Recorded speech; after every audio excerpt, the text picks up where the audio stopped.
Good afternoon. Welcome to SOGCast number 31. My name is John Stryker Meyer. I'll be your host today. And this production is brought to you courtesy of Jocko Productions. And Jocko, we thank you very much for this. And these stories are from the 8-year secret war conducted by mostly Green Berets across the fence in support of air units in the secret war.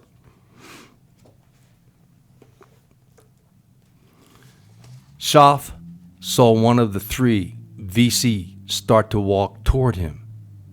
He flipped his Car 15 selector switch to on and shot him. 2 more VC popped up.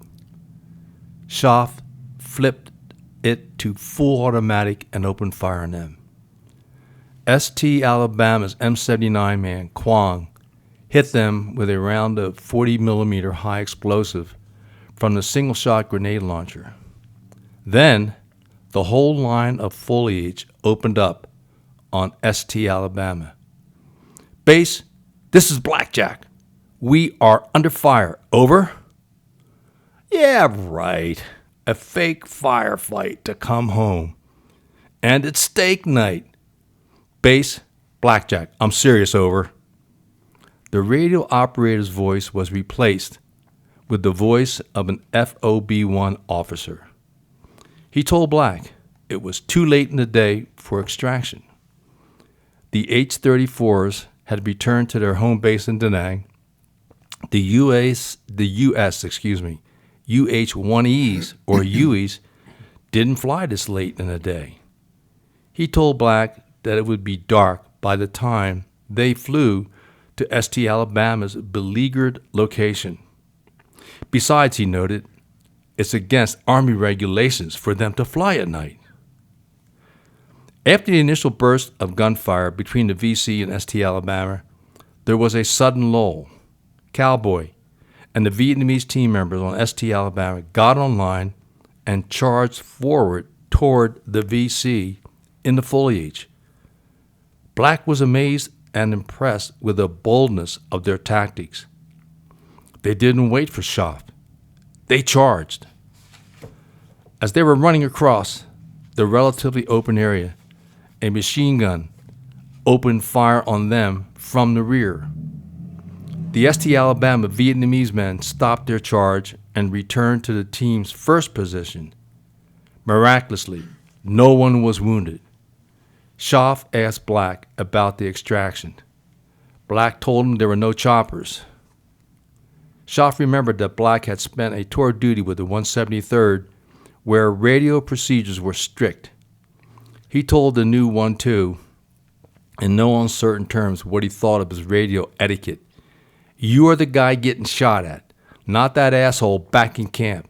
Take charge of getting us a ride home and get us some air cover. I don't care how you do it, just do it, Schaaf said. Black's first encounter with Schaaf in a firefight was a motivational situation. Black got back on the radio, told the radio operator ST Alabama was under attack, and if he didn't get an extraction for the team, Black would personally shoot him when he returned to FOB-1. Commo ended abruptly.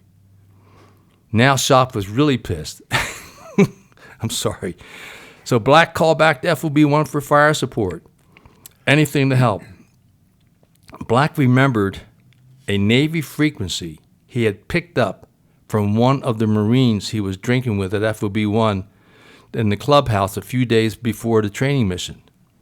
He dialed in the frequency and found a guy who said he was a Navy captain of 2 armed airboats and that they were about 20 minutes from the Peninsula.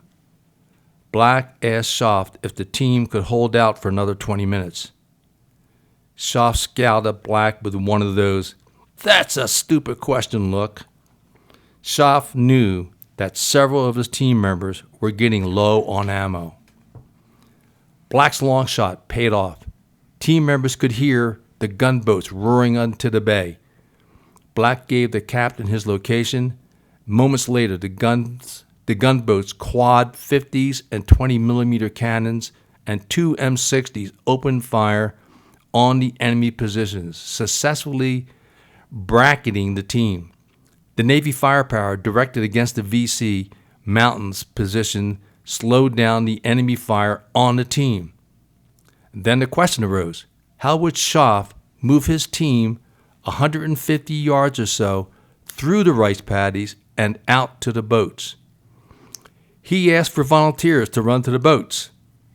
The silence was deafening.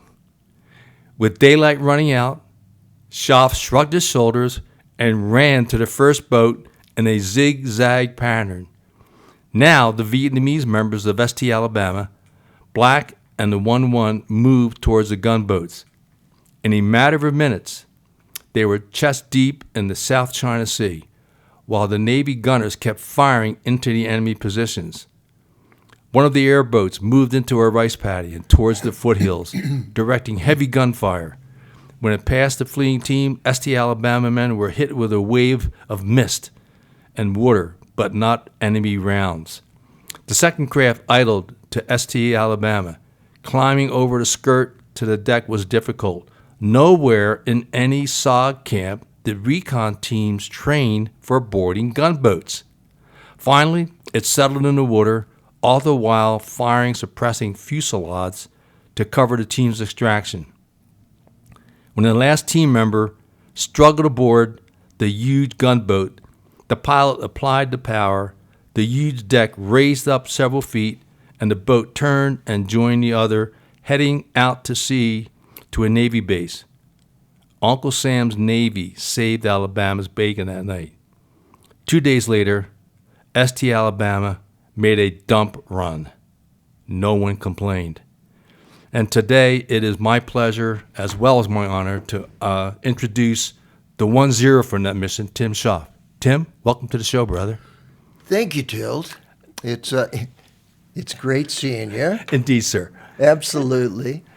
You want to give a little bit of background between us, or do you want to go into whatever you? We can do the practice mission first, because I wanted, sure. Because this is one of those unique moments. I'll never forget it, because we heard about this on the radio traffic, Really? And you were out on a practice mission. Yeah. So this was a practice mission, not even across the fence. It was on an island, and at that point, you'd been on Alabama for just a little while, correct? And you were still breaking in or getting used to the new team. Well, to give a little background there. Please, that's why we're here. Yeah, a little background here, buddy.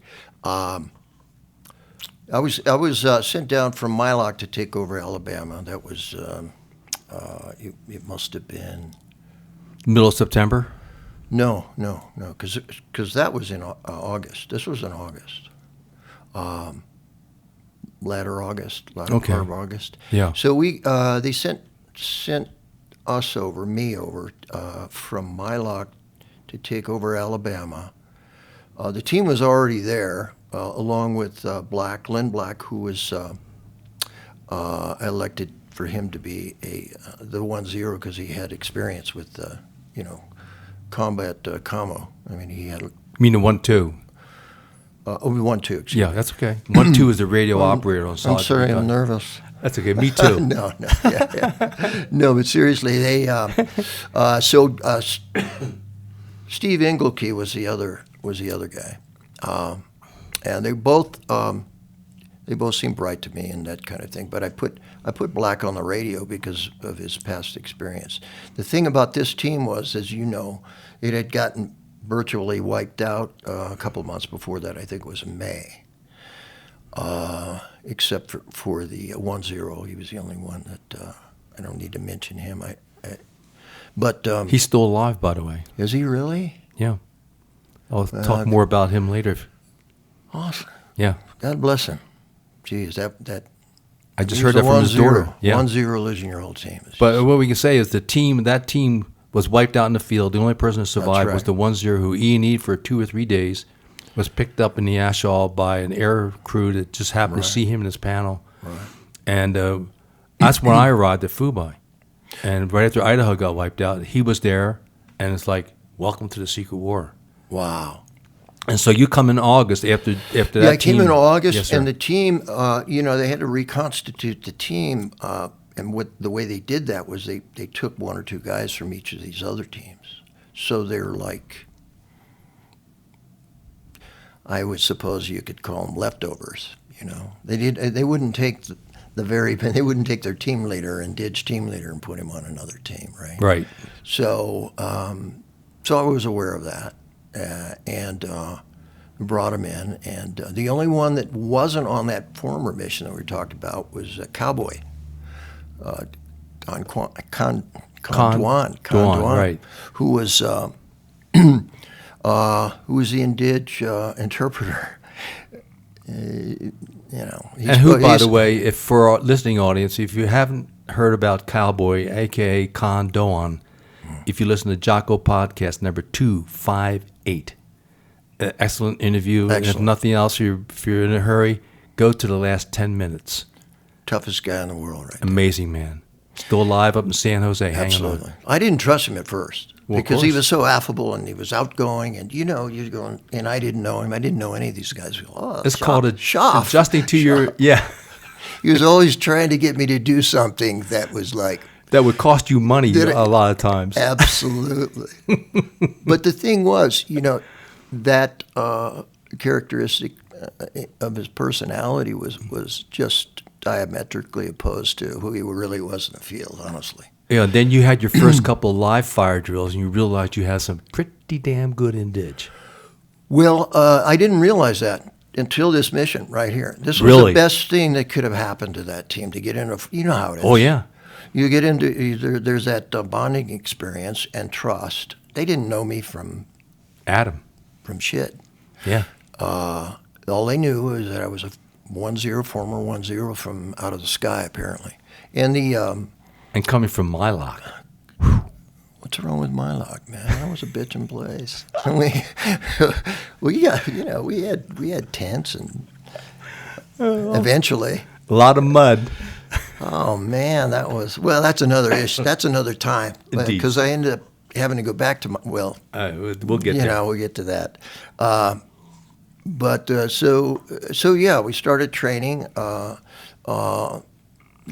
You could only do so much right around there. But then eventually, we were given this practice mission, and I was told through intel that I think it was a Marine company that got chased out of there only a couple of months before. And nothing else in the history of the intel, but they had sent, apparently there had been some teams or a team that was sent out in that area prior. It was just a long time prior. Was it ST Louisiana? Was it? Yeah. You know all this stuff, man. When Pete Boggs was the 1-0 after he took over Louisiana. Because the lieutenant broke his that ankle right? jumping into a target. In the same area. Really? Did they make contact? Do you know? Oh, yeah. Oh, And when the was contact- that? When was that? It had to be the latter part of July. No kidding. Yeah. Nobody told never. me about Of course. that. They'll tell you But how- Pete was. I went through training group with Pete. I don't know, just as Wilbur Pete as an Boggs, aside. indeed. Wilbur Pete Boggs, great guy. Just bright. It's like everybody virtually. Tough as everybody nails. Tough as nails. You wouldn't. Oh, yeah. You wouldn't know it. No. Because most of us, really, if you saw him walking down the street, we're not. Yeah, it could just be Joe not- Pip the Rag Man without realizing. Yeah. Put a Car 15 in his hands, he turns into a stone killer. That's right. Yeah. Pete was a different man, and he was Completely Man. fearless. Oh, yeah. absolutely well. There were a lot of guys. Well, the guys we just talked about, like Len Black and Sure. Smitty and those guys. Anyway, So anyway, I digress. You had no reports, minimal intel about the island that you came to do for your practice. Yeah, and I think it was a peninsula. I don't know if it was I think they talked about it being an island, but it doesn't matter. You know it doesn't what? matter. It was So, most of our missions were west of Fubai FOB1. This was east, and it was that's right. you were touched by the South China Sea, so that makes it different. And it was quote a practice mission. Well, I brought my bathing suit.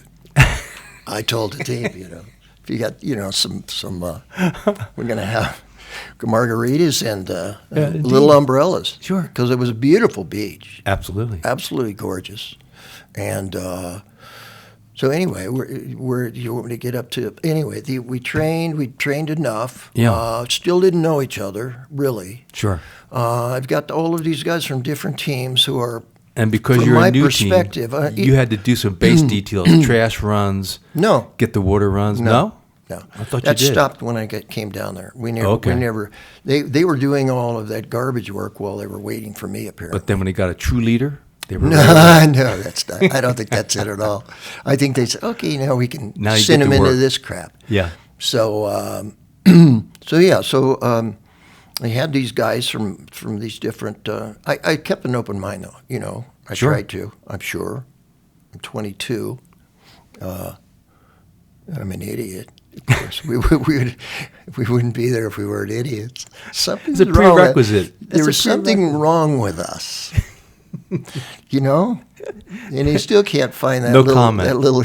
So, anyways, let's get to the mission, Tim. Okay. They said we got a practice mission It's for a you. practice mission. So You pack your bathing suit, some suntan virtually lotion. no. Did you take suntan lotion too with the bathing suit? I'm sure I did. Okay, good. Along All right. with bug juice, and I don't think there were any leeches in that. That was one good thing about it. I don't think there were any leeches. Oh, yeah. So we end up being inserted by H-34s. I remember all beloved King Bees. Absolutely, South wonderful. Vietnamese Air Force. Fearless pilots, fearless, and good helicopters because they held them together with spit and glue. You know, they weren't necessarily well maintained, but they were great helicopters. They put us in on it would have been the south side of that peninsula, just off of the. It was sort of a situation where it was beach all the way around, very very narrow beach on the south side. We inserted, helicopter flies away, and because it was much of the area was at least the route that I elected to take initially was rather sparse. You know, it was open. What time of day did you get inserted? It was in the afternoon. Okay. I don't remember exactly what time. We started to At least move. you had a couple hours to maneuver and get a feel for the land. Yeah. But I knew that we would probably be moving a lot when we moved at dusk, early in the morning. Those points of time, maybe a little bit at night. Although I hated to move at night because you didn't know where you were going. So we took our time. You know, we were going to be in for 3 days, I think. We started moving. It would have been east, which was, from my perspective, it was straight. I tried to move it into the jungle so we could get over this lower area and move to the other side. Right. It's just. Plus, we don't like being out in the open. You just feel hinky. Absolutely. Because you know somebody's looking. No, I mean, people that were there knew we were there. We didn't know what was there. Sure. So we found a little trail to the left. My point man started to go up into the trail, take the team up there. He only got about 50 feet into the jungle on the trail, and he got hit by giant Asian hornets. Oh. He got stung 3 times in the head. And so right there at the beginning, I had to take him back and call in a medevac for him. No Because he kidding. was delirious. Oh, I forgot about that. Yeah, he was delirious. Oh, my God. So I had to take him out of there. Yeah. So, and then they took him off, and he ended up being fine, by the way. But he was like, he didn't know where he was. No. The pain was, because I got hit later on with it. I told you that. You had a single shot, though, right? I had a single shot, but still. man, that was a ass buster right there. Oh, yeah. Smitty was behind me. Yeah. I don't want to get too far off, but he said I looked like I get hit in the head with a baseball bat. I just dropped.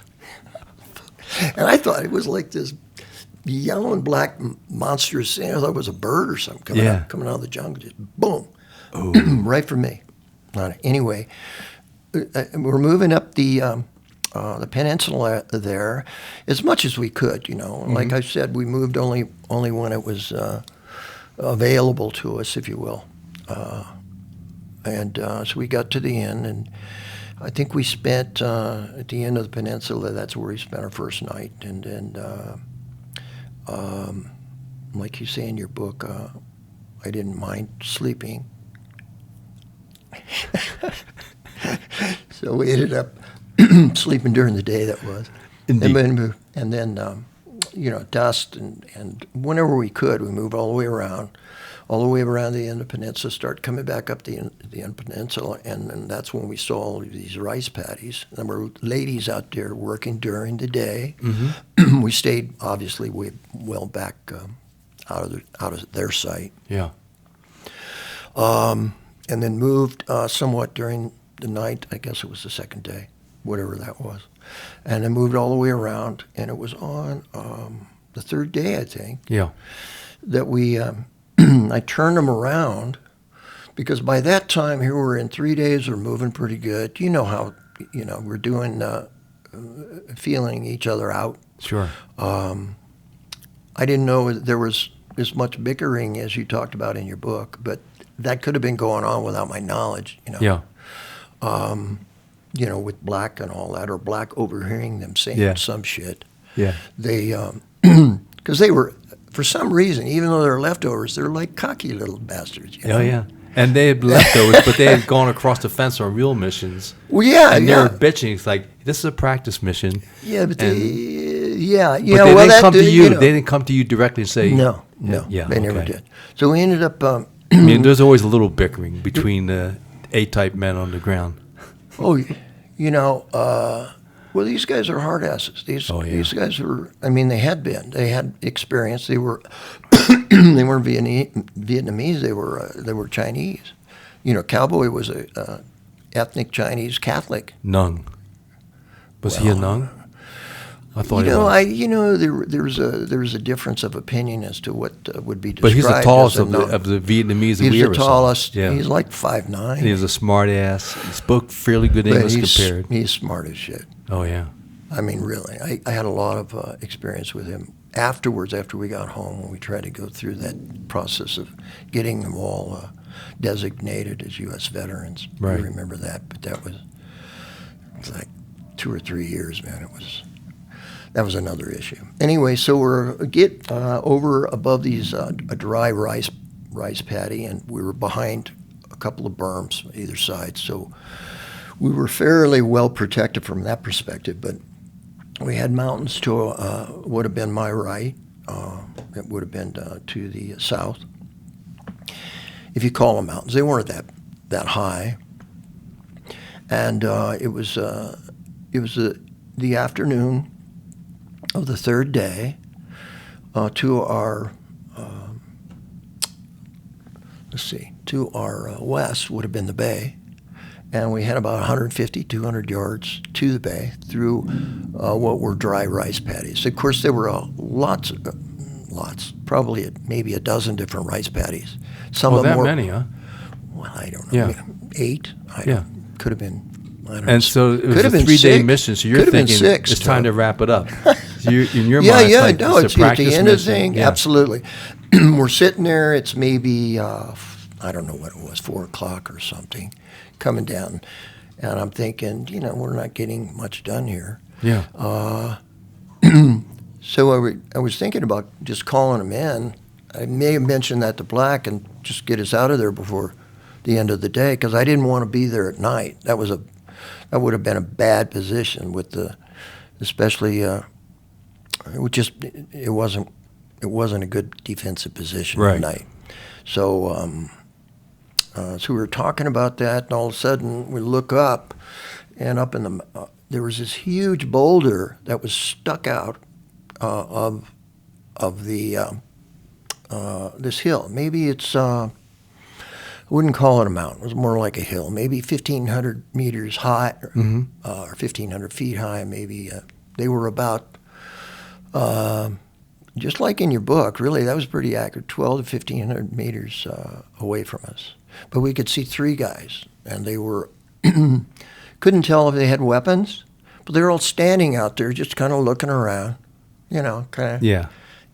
They knew we were there. They were watching us. I think that was, I believe that was the command element of this ambush that was being set up. But at first, while we were watching, the whole team's watching these guys up here. They're looking up and to the right. I just happened to have a little bit of, I just picked up on a little bit of movement. And And again, these guys don't know me, right? Sure. Yeah. They don't know me from shit. Yeah, because by that time you've been in Vietnam and in SOG for how many months at that point? Oh, geez. I got in December '67, so that was August, or whatever that is. Yeah, 8 months you've been on the ground. Yeah. Yeah. And I'd run. But they By didn't know that that. time, they didn't know. They didn't Sure. know that, and we didn't. I didn't talk about that. But I had been on like 3 different teams, and Buku missions under your belt. they were, but I didn't count them. I'll explain that. I don't know. Well, you're like me. Once you get past your fingers, you kind of lose count. No. I never counted them. Yeah. I was kind of a. I didn't either. So I didn't like my picture. You've got a lot of photos. I wish I had one now. A photo of me with one of my teams. Right? Sure. I never did that. Well, we were told we couldn't do it, and you were a good 1-0, and you did. No, it wasn't that at all. No? I just felt like I didn't want to memorialize. I didn't think too much about it because I wasn't that smart. But it was something in me that I didn't want to memorialize. It was like, that was them when they were alive. Sure. So that's the way, I handled that. So getting back, you see the movement. I see the movement, and I look straight ahead, and about 70 meters from me, directly in front of me, there's this thick hedge grove, from right to left, along the line of one of those berms separating 2 of the rice paddies. So it's directly right to left. And it varied in height between, 5.5 feet to 6 feet. But I saw just the tops of 3 little heads, like 4 inches, 3 inches movement of 3 men, bareheaded guys, walking right to left. And that's when I started thinking, this is not good. Yeah. This is not good. You got 3 guys up on this mountain, right, on this boulder. I knew at that point, something's up. I think they had been observing us. They found, because it was so open. And so I saw these guys, right? Yeah. I'm the only one that saw them, though. That's the problem. So I turn around and I tell Black, and all the Indians are still looking at these guys on the boulder up there, and I tell Black, I just saw these 3 guys, and they're gone by now, right? Black doesn't see him. Engelke doesn't see him. And I said, Black, get on. And that's when Black, he didn't know me either, Sure. That's when he gets on the, he took the order, he got on the line, but he did, this is bullshit. He's really, I don't think we even ever talked about that, but I know what he was thinking, We had already talked about getting home, Sure. So he thought, And it was steak night. You knew it was going to be it was steak like night. steak night, Yeah. I guess. So I said, I'm going to go over here and see if these guys are over. So I crawled over there. And in your book, you said something about 50 or 60 yards. It was only about 20 yards. But it was over a berm. And they couldn't see me when I got over there. They being my team, or Black. Right. They couldn't see what I was doing. So I lined up along a line almost directly, at the end of these rice paddies. The line that from the end, I guess it would be a 90-degree angle from where those other lines were, straight out towards the hedge. I crawl out there, and there are 3 guys standing there, just standing there, like looking around. And I'm With laying AKs there. or SKSs? They all had weapons. I don't recall right now where which ones, but I just like, man, and I wanted to shoot him, Oh, yeah. But my guys didn't know what was going on, Man, geez, this is an opportunity. I mean, you know how that's just the way it was. Oh, yeah. These guys wanted to, you could tell. I knew they were, at that point, they were going to try to set up an ambush. And, of course, they were. I crawled before I shot, I didn't do anything. I crawled back to Black, and I said, look, there are 3 guys out there, and he's still going, yeah, sure. So I'm going to start a firefight. You get on the horn. Let's get the hell out of here, right? Yeah. So I crawled back out there. He's on the horn doing something. I didn't know what. I assumed he was getting some helicopters. I went out there.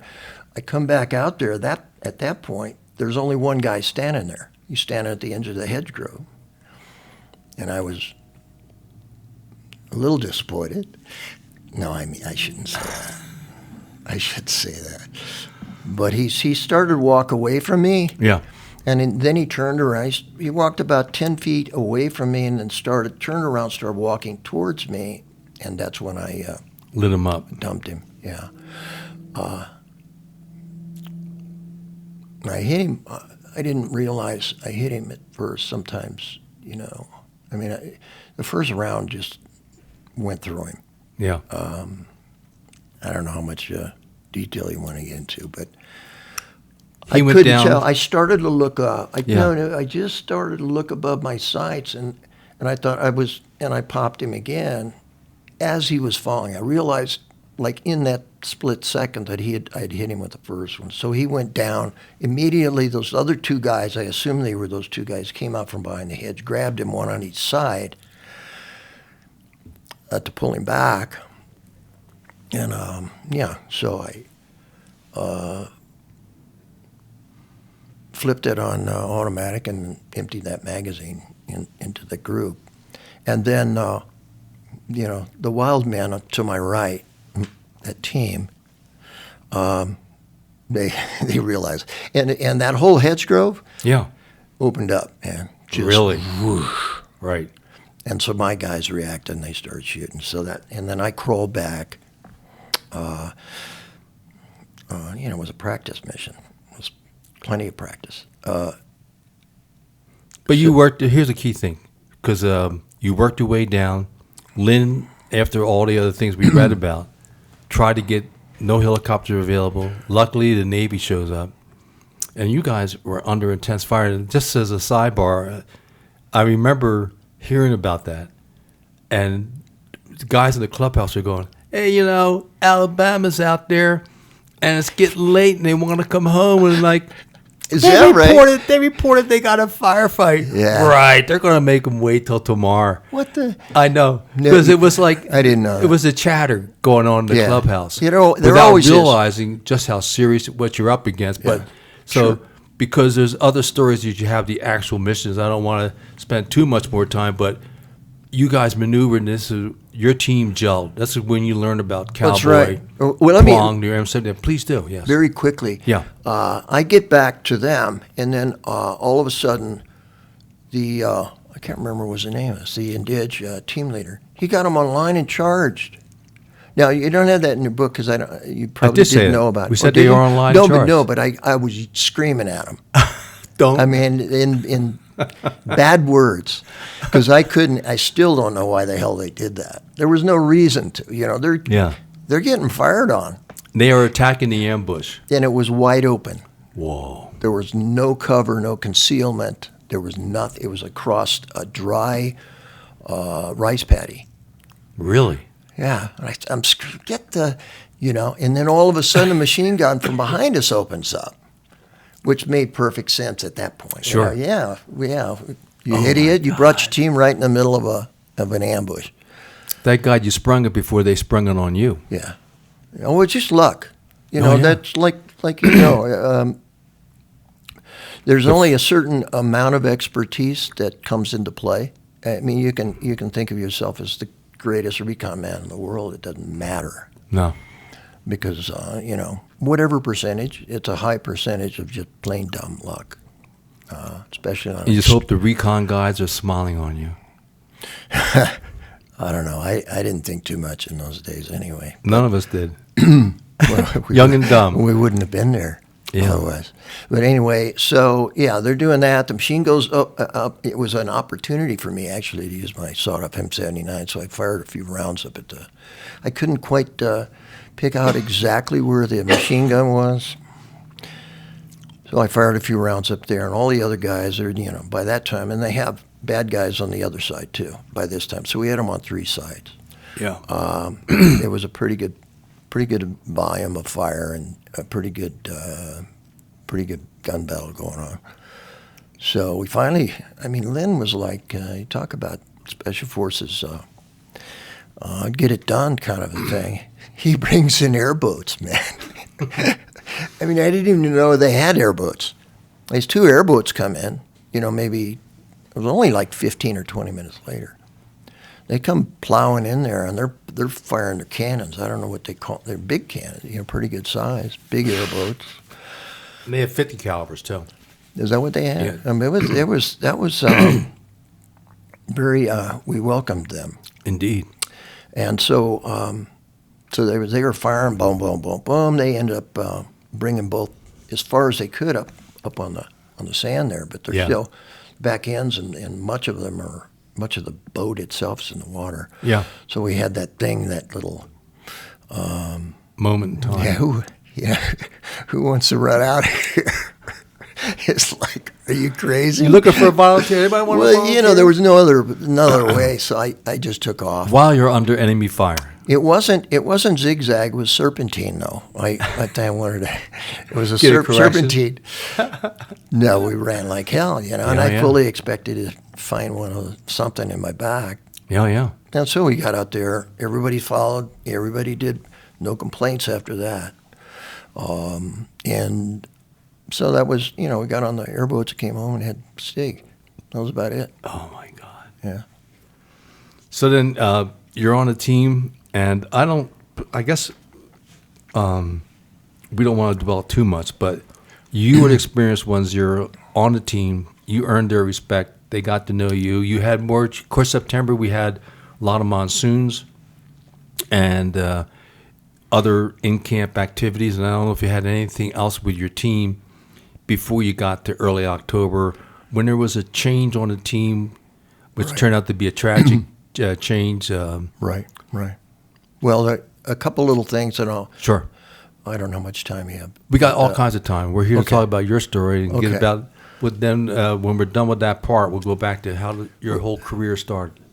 Okay. Here. And Yes, sir. I'll go through that. But the thing you asked about was after that, after we came back, like the next day, these guys, they love me. They loved you. And they're you also, you got ragged that night. You were I did? picked on. Oh, yeah. You just may have forgotten that part. But when you came back, it's like, oh, how did your, quote, training mission go? And we still didn't know that really? you guys were lit up. Because nobody, they didn't know all that. They didn't know that. And I you didn't come know. back and you guys were low on Really? ammo, for cat's sake. Yeah. I didn't know that. I remember you in the Green Beret Lounge. You always pick out tilt because you hear this frickin' tilt laugh. Indeed. Yeah. That's one of the greatest places. It's so weird. People. It is weird. They see movies. They see all these different dimensions of what Hollywood wants to project as being badasses, if you will. And we never looked at ourselves like I didn't. No. We were just trying to do a job, but the funniest guys, the greatest guys in the world, the best time of my life. Sounds weird. Was when I was in SOG. The best time of my life. Second best was when I was in training group with Bobby Cook. Yes. And some of those other crazy bastards. But, Indeed. But SOG, it's ironic, isn't it? It is. So damn dangerous. We were aware of the danger, but when we got in the Green Beret Lounge or any place, collected it in one of our rooms, I got a photo of, I'll show it to you after this thing, but it's, Smitty sent it to me before he passed away.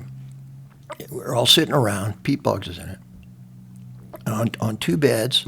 There's a couple of legs in there because they were wearing glasses, and one of them wasn't Doug Godshaw, because I don't think. You know that story. But it was Smitty, and then we're like around in a semicircle. Smitty, then Eldon Bardwell. Right. There was a Spec 4. Yeah. And then I'm plastered up against the wall, laying on the bed. And you're still in E4 then before you got sergeant, right? Or were you a sergeant by then? I got sergeant in July. Okay. I just gotten sergeant. Promotion. After 8 months of running Recon, my God. Well, I was a 1-0 as a Spec 4. Me too. Yeah. Oh, yeah. Well, but that was before. By the time you came in, I mean, we lost all those guys, honestly. Oh, I know. So they took the guys with the experience, and I thought when they made me a 1-0, I thought, man, this is bitching. I must be doing okay. I had to look around and you realize There might be more to it than that, right? So anyway, so you come that back Green to Beret. base, So I come you're back at to the base. lounge. I didn't Yes. know. I didn't remember that. Oh yeah. I probably was pretty drunk within a. You're just happy to be 20 alive. minutes.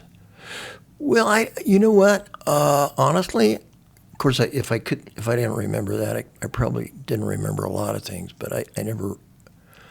I don't know. I never thought of it in those terms. Yeah. I never thought, about being scared, frightened before you get on a helicopter, before you get on a mission. I always thought of it myself as being apprehensive. Sure. That was a word I used. Because a little apprehensive. Because if anybody's going to go on a mission and they're not apprehensive, then I'm worried about that guy. Well, I knew guys, you knew guys, and there were so many different types of personalities. They had this collective sort of similarities in their personalities, and. Yeah. Otherwise, they wouldn't be there. But we had distinct individual compositions of, I don't want to, we probably had a few sociopaths, but not very many, that were just unique in the way why they got there. Example, John McGovern. I remember him saying one time, and I had so much respect for him. Oh yeah, absolutely. He talked to us young guys all the time. But he was an E7 sergeant first class at the time. He was assigned. Yeah. We were all volunteers, but there were guys that were assigned to SOG. Right. They could quit any time they wanted. He didn't. Yeah. And whether he quit or not, you know how it was. It didn't matter. Nobody looked down on anybody that didn't want to run those crazy missions. But he said, I did it, because of the guys around me. Sure. It just, he felt that it wasn't necessarily this peer pressure, but he wanted to support those guys and do his job as what was he in E6 or 7? E7, sergeant first class. Oh yeah. He was a great guy. Absolutely. He was a great guy. So you come back, you get all that done, and then so let's your career getting you into the Army. This all begins. Where were you? Where'd you grow up? And then you went through school. I was born. No. Yeah. I want to do that. I won't do that. You very came quickly. Yeah, sure. Came from my mommy and daddy. Indeed. Without that, there's no Tim. Born in Indiana, like Pat Watkins. Is that right? Yeah. A fellow Indianan. Hoosier. Wow. Hoosier. You New Jersey bastard. That's me. Oh, Jesus. Okay, so, moved to California. Dad worked Rocketdyne and all that kind of thing in the 50s. We moved out to California in the 50s, went through Catholic schools, public schools. Grandpa taught me how to shoot, taught my two brothers and myself how to shoot. He was on the Indiana State Rifle Team in 1913. A year before. I've got a photo at home that I have in the living room. Bitchin' photo, man. These guys are, man, you talk about roughnecks. Yeah. But anyway, he taught us how to shoot. So I knew how to shoot when I went in, and which was very beneficial. Sure. And so I ended up getting to... I played, football in high school. I was a good high school football player, and then got hurt my senior year. Didn't get any scholarships or anything like that. So I ended up falling in love with this Mormon girl. Beautiful, wonderful girl. And so she ends up going up to BYU, and I was going to, tag along. I come up like the next year or whatever it was. And by the time I get up there, she's going with a real football player. Ooh. Yeah. Yeah. And so I'm like, geez, and so I'm trying to, I walk on at the football team, and I did that. The problem was I didn't take enough units to keep my deferment for the draft. Right. The 4S status, yes. Yeah. Whatever that was. Yeah. To get up there, I get up there and I get about halfway through the semester, I get a note from Uncle Sam, and he says, come and we want to look at your your balls and see if you have any. Yes, indeed. And so I passed that exam, and then a couple things happened. I'm in my geology class, right? It was like towards the end of, I don't know what it was, towards the end of the semester, and nice-looking lady professor, I gotta say. I remember that. Indeed. Because I was We don't I care was about weak. names, but she was we very don't attractive. care. No, I don't remember her name. But anyway, she said, thank you very much. She excused the class. But I'd like to see Tim Schaaf. Pointed me. Could you stay after class for a minute? Sure. And so I stay after. I'm sitting there. She walks over and she sits next to me, and I'm thinking, what's going on here? WTF. I'm thinking positively. Indeed. On some level. Because you're so because I was suave an and idiot. debonair. No, Yeah. because I was a moron. Yeah. But she sits down. She says, I've got something really important. She's serious. She says, I went over your term paper, and I've concluded you plagiarized that term paper. No. And I'm thinking, what the hell is that? Yeah. No, we used to do that all the time in high school. Yeah. Anyway, she said she had to flunk me, so I'm in sort of a daze and walking back to my dorm. So I'm flunking I'm flunking this class. It's not good. No. I got my, Uncle Sam wants me. I got into a fight. I got into a fight with this ex-Marine, and it wasn't my fault. He was just.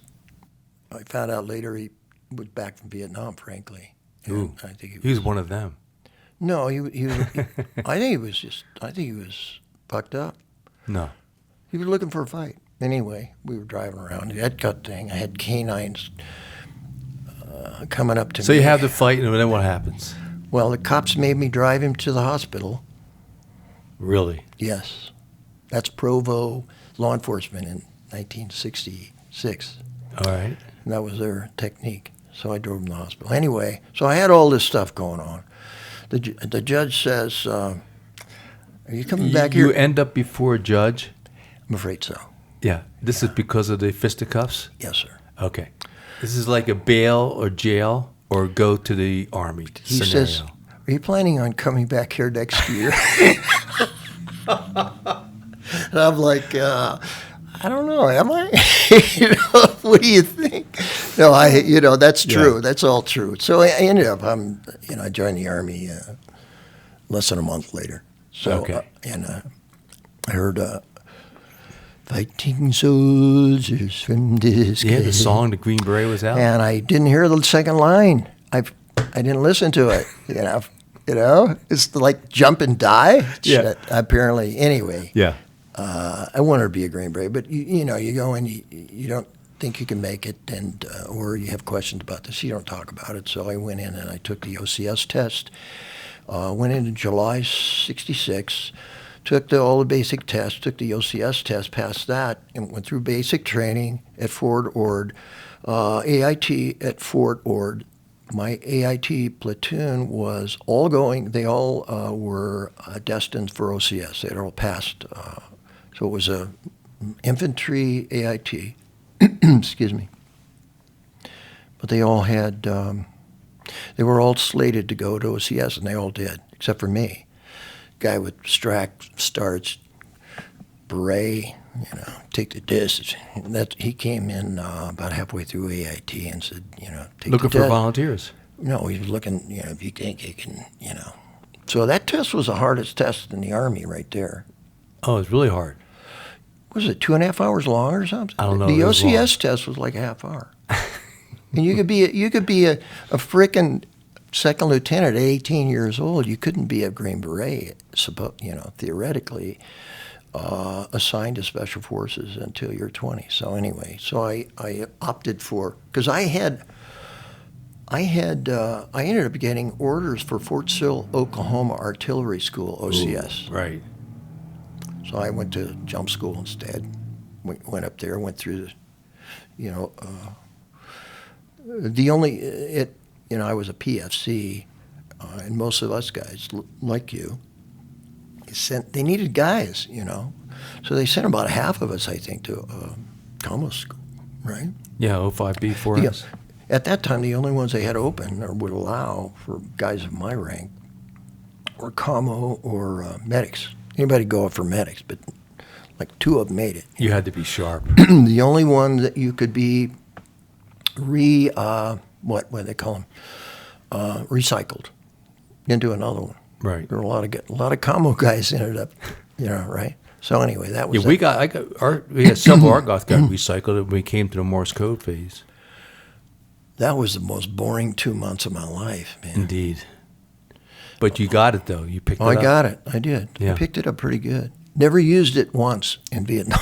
No, we for didn't the rest either. of my life. I can still do code, man. It's crazy. Not very well, but I think everybody you go through that anyway. So I got out of Training group. I was. So now we're into 68 or 67. No, 67. It was probably October 67. Okay, sure. And I was assigned to the 6th. As soon as I got to the 6th, I was given a... The 6th Special Forces Group was at Bragg at that time. Correct. Yeah. And, it's not there anymore. It's gone. It's in heaven. Indeed. SF heaven. SF heaven. And I was there as soon as we got out, because we had rank frozen. I don't know whether it was that way when you went through. I don't know exactly. I think you went through a little later than I did, just 6 months later or something. Yeah, I landed at Fort Bragg in May of 67 after jump school. Okay, so I and then we graduated in December of 67, right before Christmas. Did you? Yeah. Okay, so you weren't too far after me. No. Because I was choking on your dust, brother. So I was in Vietnam by December 67. But after I got out of training, it gave me 30 days leave because he didn't have to leave. 30 days leave, I went home. And then right before I went home for leave, I volunteered for Vietnam because I knew I was going anyway. Yeah. And why not? It Sure. just we're idiots. We're Green Berets, and there's a war. It's our Well, job. you're training. What are you going to do with all this training, man? Yeah. You got to use it. There's a gap there in intelligence that was substantial at that point in time in our lives.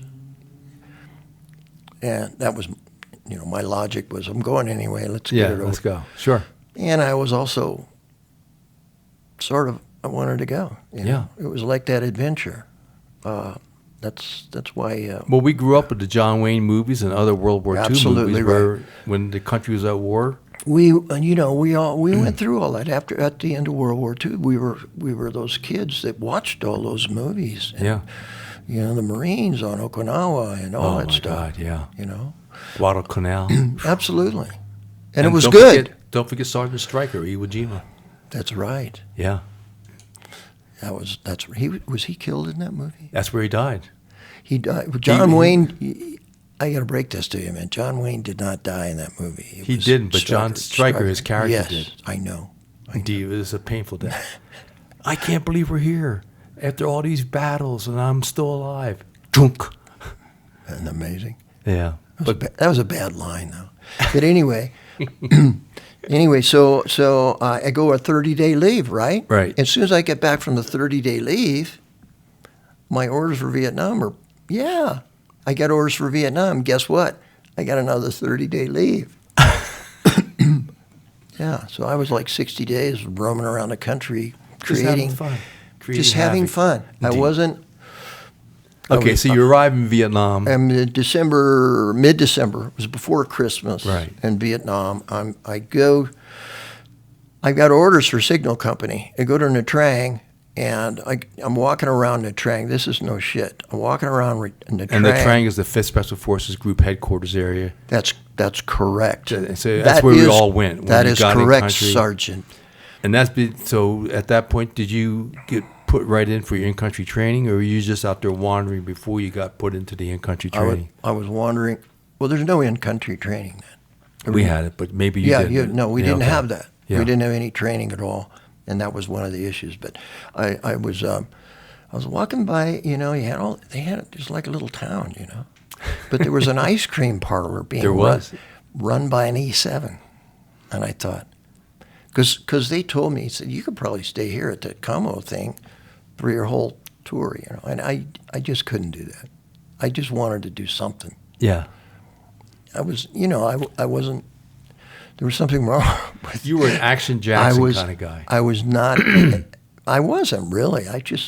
Like you, I know, and so many others, like Pete Boggs, like all those guys. Watkins and McGovern and those guys were professional soldiers. Oh, You yeah. know, they did it because they were ordered to do it. That's what they do.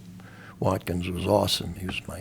I considered him my best friend in Vietnam. And anyway, so I had the orders for Signal Company. They sent us into this, I don't know if it was an E8 or a Sergeant Major, where you go in and you get assigned specifically to Right. whatever unit. And I said, you know, I wanted to go to SOG. And he said, oh, yeah, I don't know. Do you really? And I ended up, so he ended up assigning me a SOG. So, Yeah. And so I left probably the next day, I can't recall, up to Da Nang for the briefing. Da Nang, and then driven over by Jeep with one other guy who blew his foot off like 2 days after we got there. No. I don't remember his name. He ends up with no foot, and then he's gone. Oh, my He God. stepped on a toe popper. Toe popper? They're putting in a lamp. See, we got to FOB4. They're still building that place. Right, sure. And for some reason, he was out there. He wasn't there a week. Anyway, that was that guy. So they gave the little briefing, you know. Right, go and that's on when to you the signed briefing. the NDA, The what? the non-disclosure agreement. I don't remember that. Okay. I know everybody talks about that. I just Sure. don't recall that. I remember what I remember were these black sheets on the walls. You know, and go in and they pull them off. This is your, because before you had an idea that this was Sneaky Pete stuff. Right. It's like enticing as hell, right? At some point, you see the map behind the black But curtain. you don't realize at that point. Yeah. You really don't. You don't fully realize the danger involved, right? You Sure, know. of course. And at that time, nobody in FOB4, everybody was new. There were guys there, all of 1-0s, except for Watkins and I think Chuck Feller, he might have been an E6, but everybody Yeah, else Chuck was was in there. E7, E7s. We had, I think, 10 operational teams. They were all together, and nobody had run a mission. Nobody had run SOG Recon. I don't know if I talked to you about that. But in my view, that was a huge mistake on the part of the Army, because they could have taken all these, not all of them, but just a few experienced guys from Kontum, where they had buku. These are badasses up at Kontum. Right. You had all these great experienced recon guys. They didn't send them down to FOB4. Sent 4 or 5 of them, you know, Sure. train these guys. We had, you know, my 1-0, Charlie Wilcox, was an E7. He didn't have any of that experience. I don't think he had any prior tour. He was a great guy. Yeah. And were you there when they had that brief attack by the Viet Cong that attacked the FOB4 in December of 67? It was. I remember You were that. there for that that, was yeah. like, I guess you could say that was my first Your first combat. interaction. Yeah. Combat. It wasn't that big a deal. I didn't think, you know, there were. Well, little did you realize there was some it was lead a in the test. air. It was a some lead test in the getting air. ready for August, yeah. Well, yeah, we didn't know anything about that and all that. No. I guess the guy that cleaned the shitter, the little Vietnamese guy that cleaned the shitters, was like one of the honchos on some of the sapper stuff. But May have been. August 23rd. Yep. That's what. So you get assigned to what team? And I get and Charlie assigned. Wilcox I get is your there. 1-0. Charlie Wilcox is my 1-0. Bob Doherty is the 1-1. That was Anaconda. So we trained and trained. Paul Villarosa. You remember Paul? Of course. Villarosa? We had him in combo training. Well, at that, I don't know. By the time you got down to FOB4, because I know you went down there. We had the hooches, and we had 2 teams of Americans in each hooch at that time. So we had 3 and 3, right? 6 Right. guys in one hooch. It was at Yeah. that. So the other team was Villarosa's team, and they were the first team out from FOB4. FOB4, yeah. They went. That was in January. I knew both those guys, but not very well the other 2 guys. And subsequent to that, one of them's name was Watson, the white guy. There was a black guy. Didn't know him that well. They went out on that first mission. Everybody is like, you know how it is when a team gets on the ground, but this was the first team on the ground from FOB4, so everybody's like. And Paul Villarosa had 3 tours of duty in Vietnam prior. Did he? He was the training officer, NCO for COM. And he was, when I got recycled for Morse code, me and Johnny McIntyre, Tony Harrell, we all got recycled. Paul Villarosa came in at night and worked with us on a weekend. Is that right? So we could get up to speed. Oh, yeah. He was my cadre in commo school, too. Yeah. And he was like, you know what, the word was that he was like being studied by a major university because he could send and receive at the same time. like 22 words a minute, and he would write it down. He could, I mean, he's got 2 different messages, one in one ear and one in the other, and he's writing it down. Just unbelievable. Well, it is. Yeah. It is. So And he's that was one his- of our legends. Absolutely. Absolutely. I remember him having a tattoo on his neck, Cut here.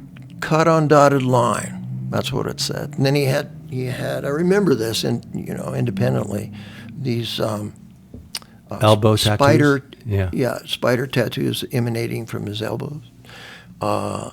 He really actually, in that context at FOB4, he seemed to be a quiet guy. I didn't learn a lot more about him during that time, and we were training, they were training, we were sent to Cam Duc. That's where we got our training. Sure. But nobody to train us. We just trained on our own. We were there for a week or 2. That was our precursor to doing missions, and it was just, we did what we could. So anyway, we got back from that. Paul went out. Villarosa went out with his team. They got trackers on them the first day. This is all commo. We're all we're learning it. Well, trackers, what are those? Sure. Didn't know shit. Yeah. Second day, trackers. So we got guys on us. Third morning is when apparently, and I don't want to get too far afield here because I wasn't there, and I have information from a couple different sources because I think Zabitowski, Watkins told me it was Watkins knew everybody, but Well, the team gets hit. Team gets hit. He gets hit with a flamethrower. Apparently, the team is split.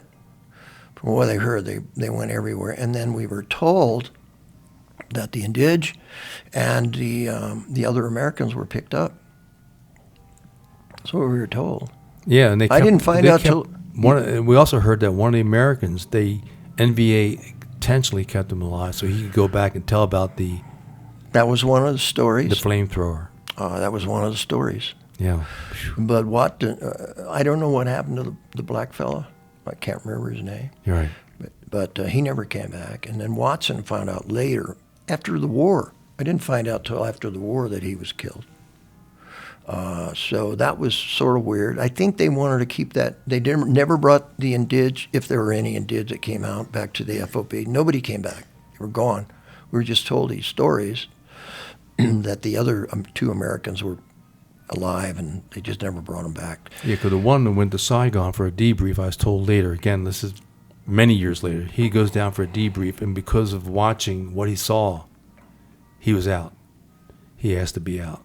And they let him, respected that, and I have sent no, him you know somewhere what? else. I don't. That's okay, but getting on with your story Yeah, with Paul. yeah. So this is your introduction to the Secret War in a brutal way. Everyone there. Yeah. They were,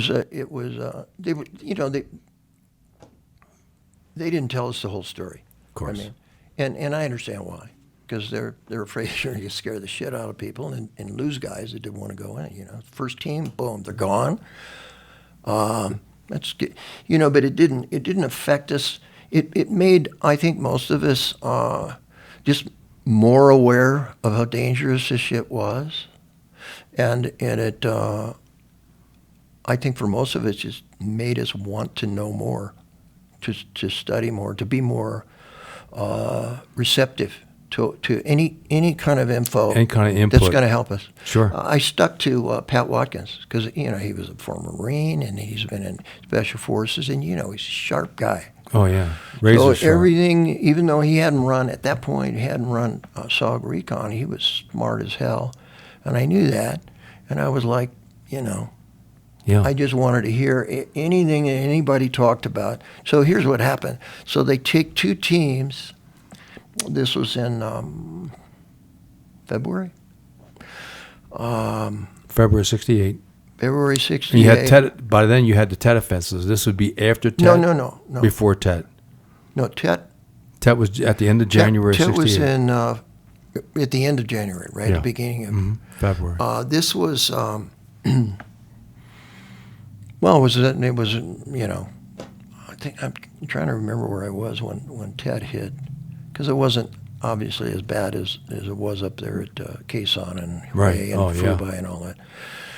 We might have been did you and Charlie at get around to your first mission then?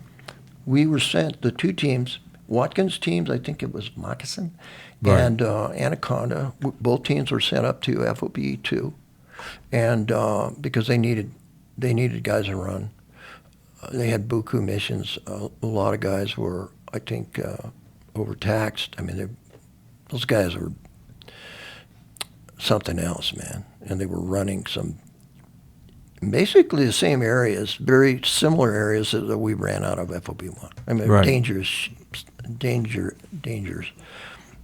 great ones. So Would be west of the Ashall and targets like that. we went into, I remember the first one we went into on the other side of Dak To, because they wanted to find out, they had the big Dak To fight there. What was it, December 67? I might be wrong there. But with the 173rd, Right. that was, they sent us over out of Khantoon. That was the first mission I ran. And Charlie's still the 1-0 then? Charlie's still the 1-0. Bob Doherty's the 1. Right. The 1-1. I was the 1-2. And fortunately, we didn't get into a firefight. We got some rounds aimed at us as we were getting pulled out. But we were in there for 3 days. We had trackers on us. Well, they weren't gunshot trackers. They were bamboo sticks. Bamboo sticks, yeah. On the first day, we had them, what the hell is it? And I'm on the ground. I hit the ground. I still remember this. I told my friend Bobby Cook, I think I told him about this too, but my brain is like screaming at me. I'm screaming at myself. You're right. What the hell are you doing, man? Welcome to the jungle, Because baby. I was aware instantly of the shit I had put myself in. Yeah. No, it's serious.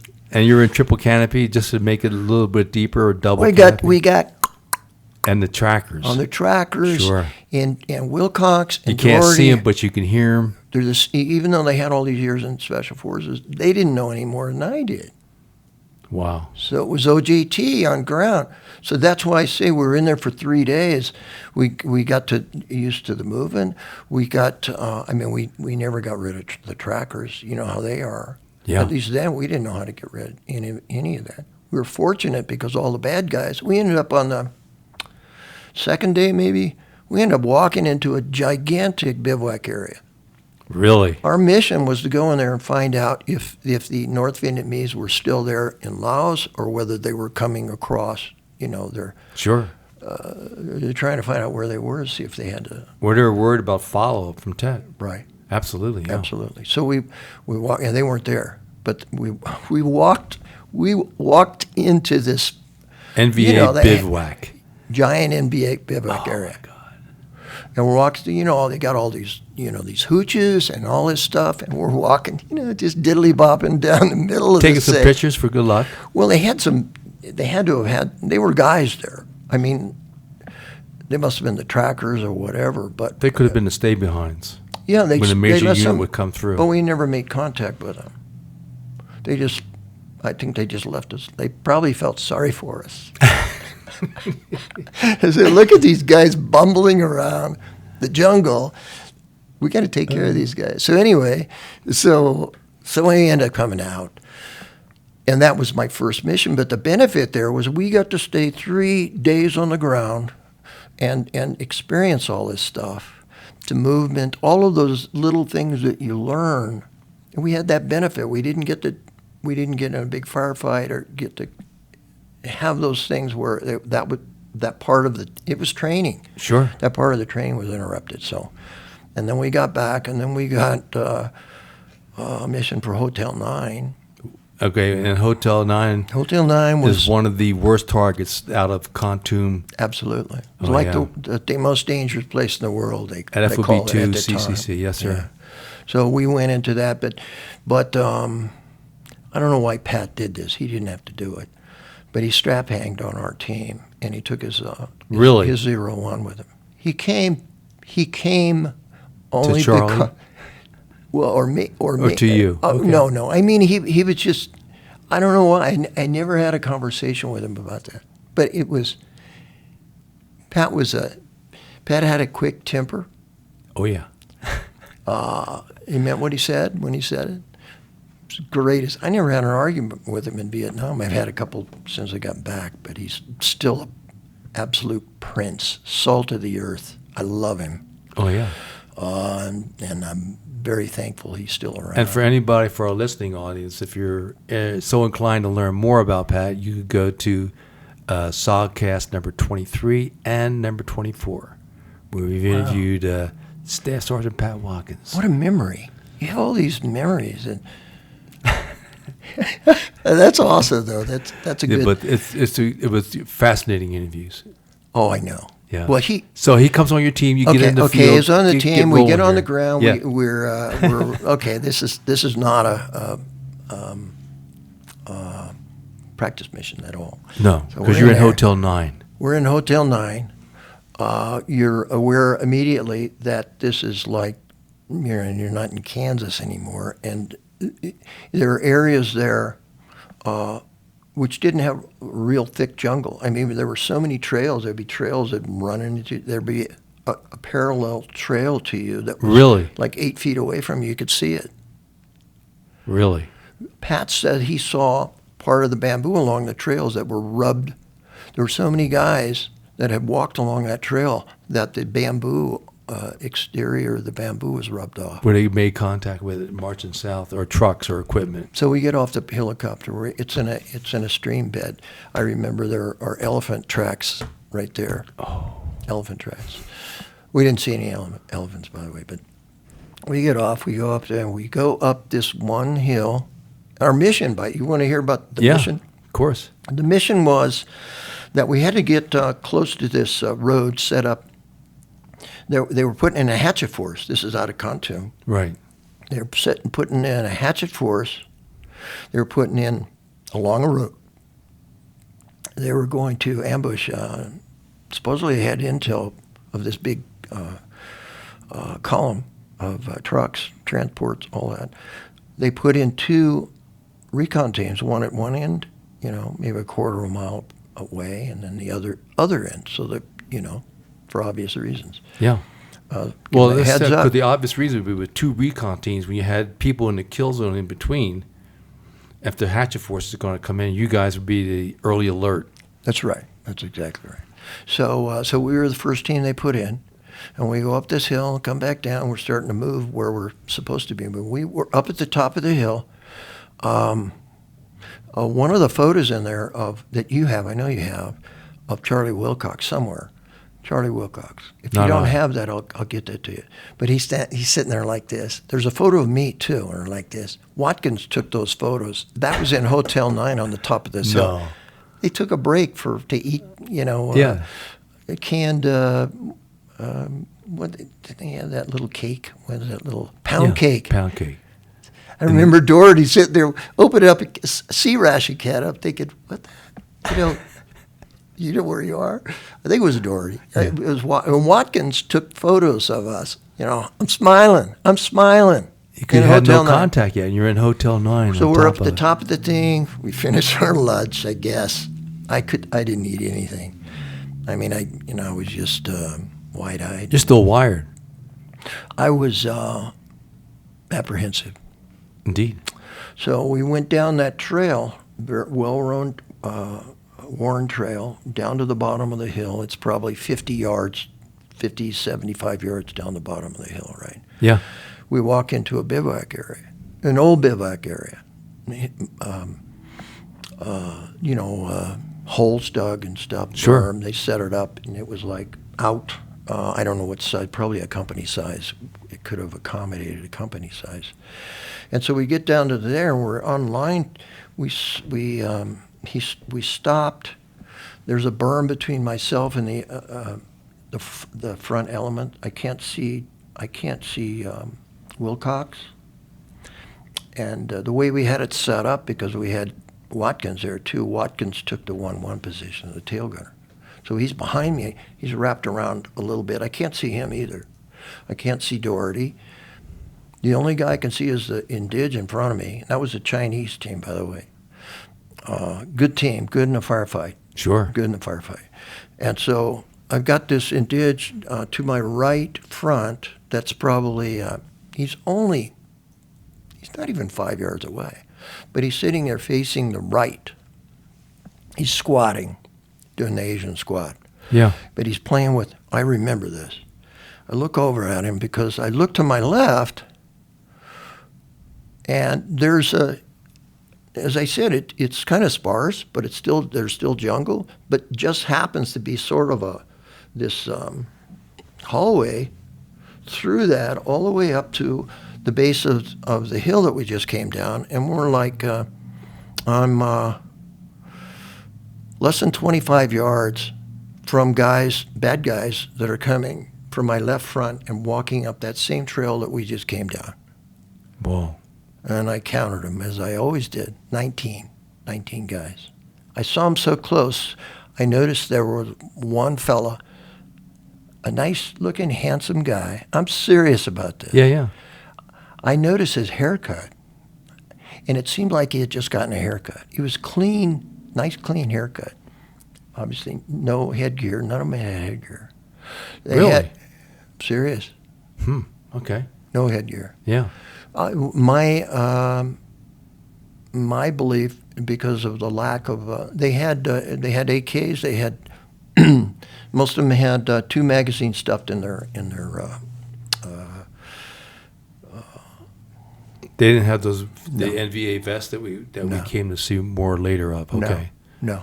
But I think it was sort of an impromptu thing. In Laos, you probably mentioned this from time to time, but Laos was different in Cambodia. You had we could bomb in Laos.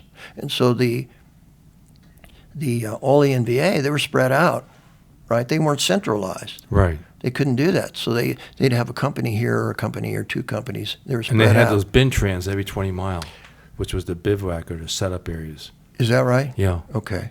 Well, which we've learned later. Well, I may have known it then. The thing that I notice about it eventually is that when you get into a firefight and people are chasing you, you end up running or moving from one place to another, and you run into another group of them. Sure. Coming from a different direction.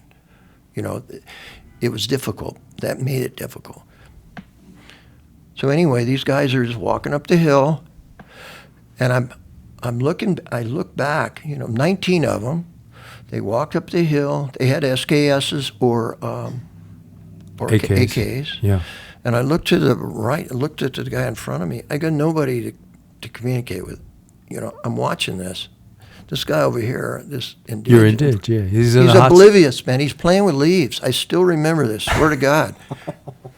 He's squatted there. He's got his Car 15 across his knees, and he's playing with leaves.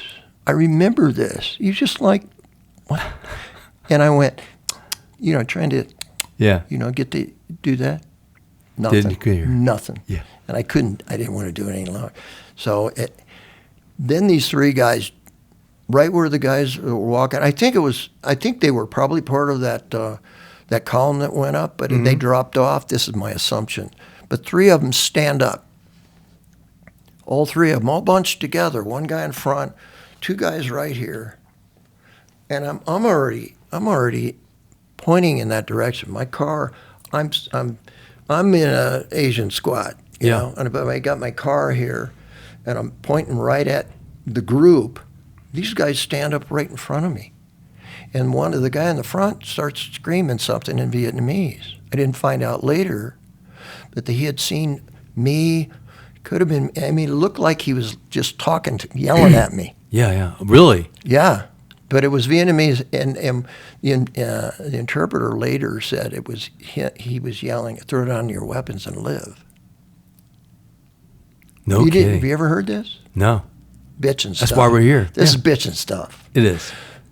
Pat and I. Pat had another situation going over here. I'll tell you in a second. So by the time he got to his last word, I emptied my magazine in these three guys. Why not? You're compromised, right? Yeah. So the guys in front, they just opened up too. Whether they had seen him or whether, it was like boom. And those guys, I couldn't see them, but I could hear them. And we find out there's guys, guys coming from here. We're covered, we're bracketed on all sides. Watkins, before the shit hit the fan, Watkins is back here. His story was this. He's back there with his 01, right? Right. And I couldn't see him, but he said these two guys walked down the hill. That might have been from that group, I don't know. But two NVA walked down the hill. Watkins, because you know how we were, we didn't initiate contact unless it was absolutely necessary, Oh, yeah. And he didn't know whether these two guys saw him or not. One guy starts pointing at one of our other guys down. He raises his AK. He starts to point down there. Watkins somehow, this guy looked over. He's like this, and he looks over like that. And Watkins is standing ready to shoot him. The guy puts his AK on his shoulder and walks up the hill. Did Watkins ever tell you that? He may have. And that 4 hours and 45 minutes tape, I'm not sure. He's got so many stories. I know. Man. But anyway, so he did, that, and then the shit hit the fan, and everybody's in a firefight. So we're, the guys on the top of the hill are laying it on us. But we're sort of in this cutout area, and most of the rounds are going over our heads, right? But there's guys back here sneaking around. And we were in sort of a semicircle. We weren't in a perimeter. Right. And it didn't seem like Charlie or anybody else were going to correct that in any way. I mean, we're really You had pretty good cover. Well, from that direction, from the right, we didn't at all. No kidding. Yeah, we didn't. So I don't know. I got hit in the hip. Was shrapnel or a round? Shrapnel. Yeah. Yeah, a round. I would have cried. Shrapnel was bad enough. Yeah. That burns, man. That's just so this is from hand grenades and things like that. I don't know. Nobody knows. So the firefight goes on for a while. So the firefight goes on for a while. I've got the PR 25. All the assets are still there because they're still trying to put in the second recon team, right? Right. So I said, so they're in the area and they know what's going on. And I said, we make contact, all that stuff. I don't even think I had to call a Prairie Fire emergency because everybody, like the whole place was lit up. And so we had gunships there right away. We had gunships. That's nice. Hovering over us, man. They're dropping, the dark, sure. hot shell casings. But they were like, I don't remember who was covering us that day, but they gave you good covers, what counts. Oh, absolutely. Yeah. So you're on the radio. You're directing the gunships too, then. Right. Sure. Okay. And then these guys, Mr. Humble. But you're Humble. in the middle of a firefight. You're directing the airstrikes, and for the record, the helicopter gunships are so close that you had your first experience of hot shell cases coming down the back of your collar. Well, this is true. It's all. Yeah, Mr. Modesty. That's okay, but I just wanted to point out. You want to know? You ask Watkins this, man. Watkins. Did you go? Didn't you go to a Watkins DSC ceremony? No. Okay. Well, I couldn't make it because of prior obligations. I'm not going to tell you what he said. I'm not going to. He just said he loved you, man. I know. Yeah. No, that's but cool. he had me stand up. Yeah, well, you guys ran several missions, and you survived that one. Well, so who pulled you on the extract? Was it King Bees or was it Slicks? Say what? After your hour, 2 hour, 3 hour firefight, will you get shrapnel in the right hip? You get extracted by whom? Am I sounding? No, not at all. We're just trying to move the story forward. No, not at all. Okay. You're being very humble, sir. Don't do that, man. But it was, No, I never even thought it like, I really never did. I never thought of it like, that was just my job. Sure. So yeah, I called in, well, we had A1Es. We had 2 A1Es. Sure. And so... Again, you directed the airstrikes to help soften them up a little bit before you come in that was my with the job. helicopters to pick you up. Yeah. Yeah. Charlie and nobody was around. Watkins later came up behind me, and I can't remember exactly what, but he was right here. And then we called in the A1As because they were lighting us up from the top. So I asked for some gun runs, CBU, 50 meters or a straight line. Yeah. I called in, and they dropped napalm on those guys. So it's crispy critter time. It was horrible. Oh, yeah. It was horrible. Well, I mean, if you want to use that word, but I ended up having them bracket the whole area and drop napalm, Sure. And anyway, so, that lightened up the load there for a while. We didn't have to, But then it brought up again. I got on the horn with Covey. It was Covey or somebody. Probably Covey. Covey's the code name for our forward air controllers for SOG. Really? Yeah, well, it's just for our listeners. Some people may be listening for the first time, like your daughters, when they listen to it, they may not know about Covey racks. I keep forgetting about that. Is this on? Yes, sir. Is this on? It's on. You're on. Well, I don't mean to sound You're not. braggadocious. You're anyway. not at all. So at some point they dropped the napalm, and then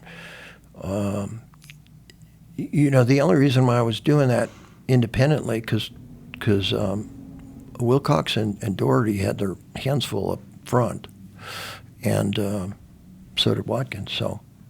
So I didn't really think about it. I really.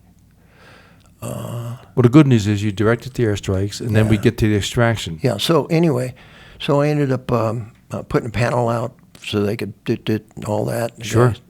That A1E comes in, and he just dipped his wing a little bit, and boom.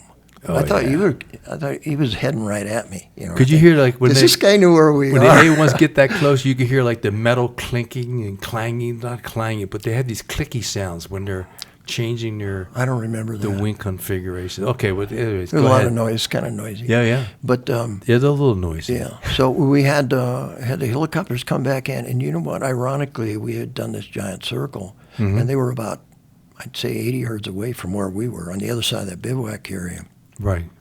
And they said they were king bees, and they got shot off initially, and then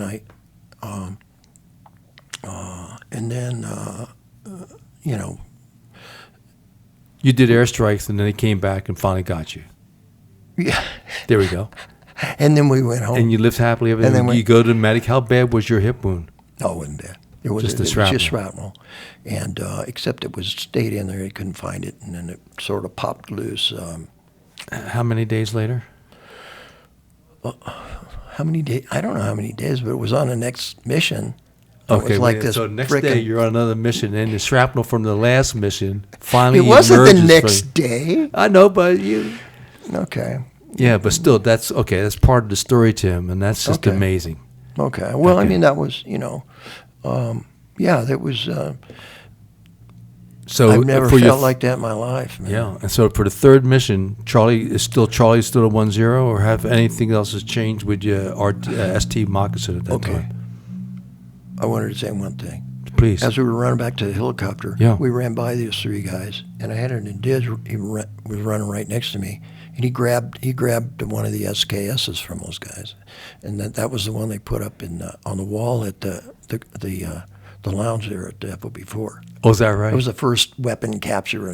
That was like, are you kidding? Yeah. No, but I mean that's what I don't know how long it stayed up there. I think Doherty stole that thing, took it home with him, but I don't know. Man, I can't remember. So anyway, we go back. We end up going back to I'm still at. I'm the lowest man on the totem pole, right? Right. So I was still at Contum, and so they loaned me out. I swear to God. You became a strap hanger because you did good under fire. No, that's not the reason. It's Well, because sure. I was, I did what they said.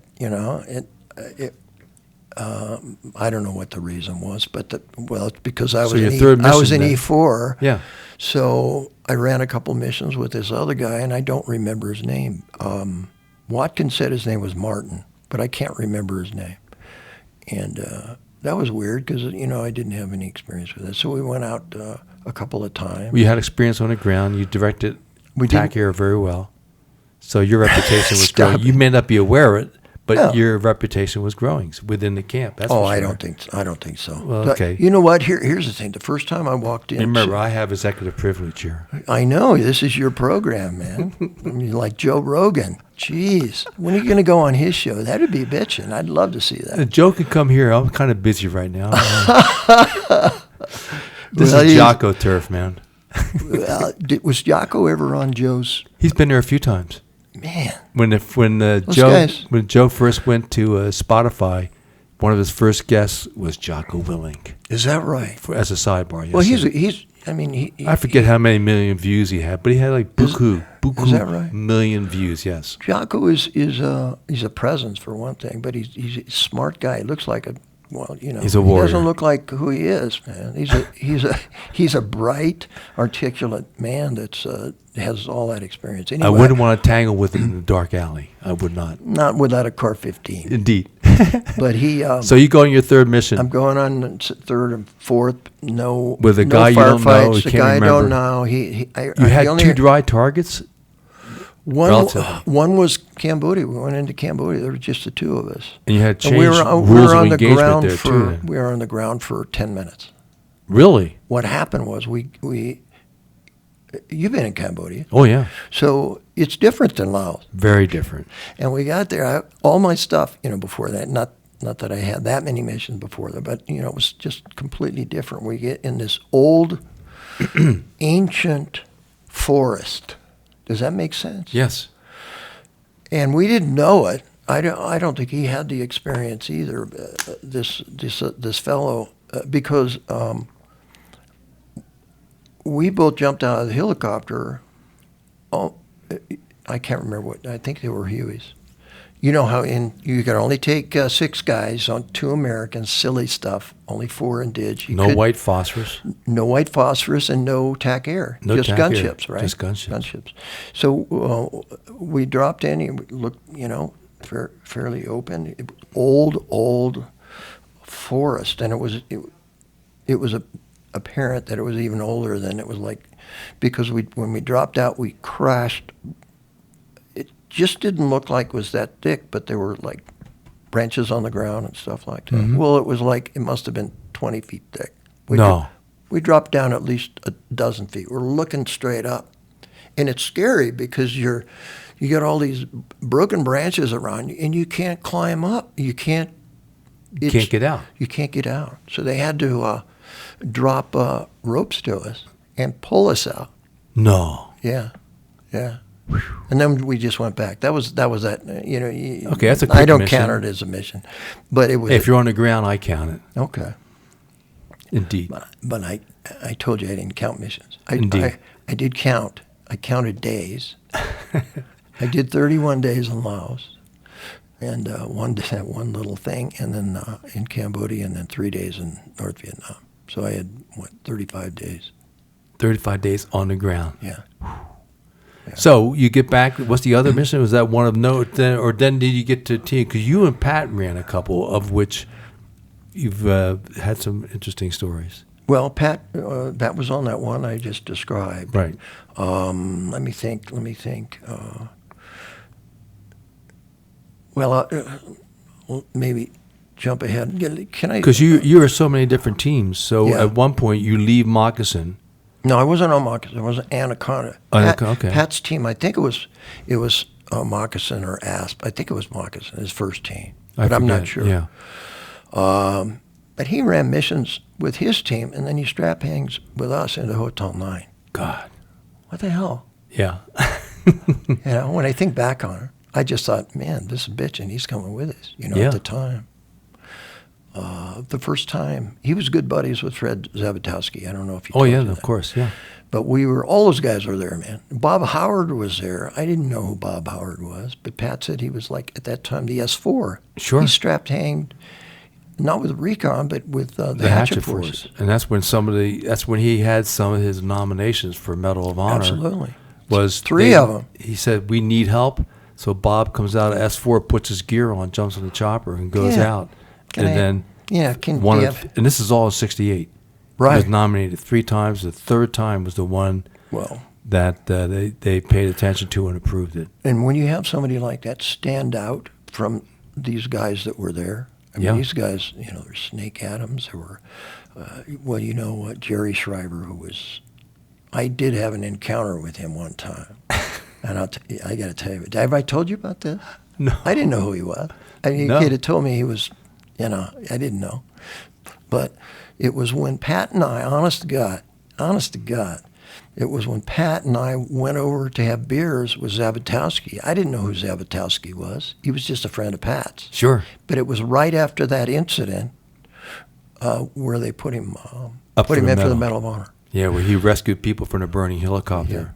Yeah. And he lost Doug Glover. Right.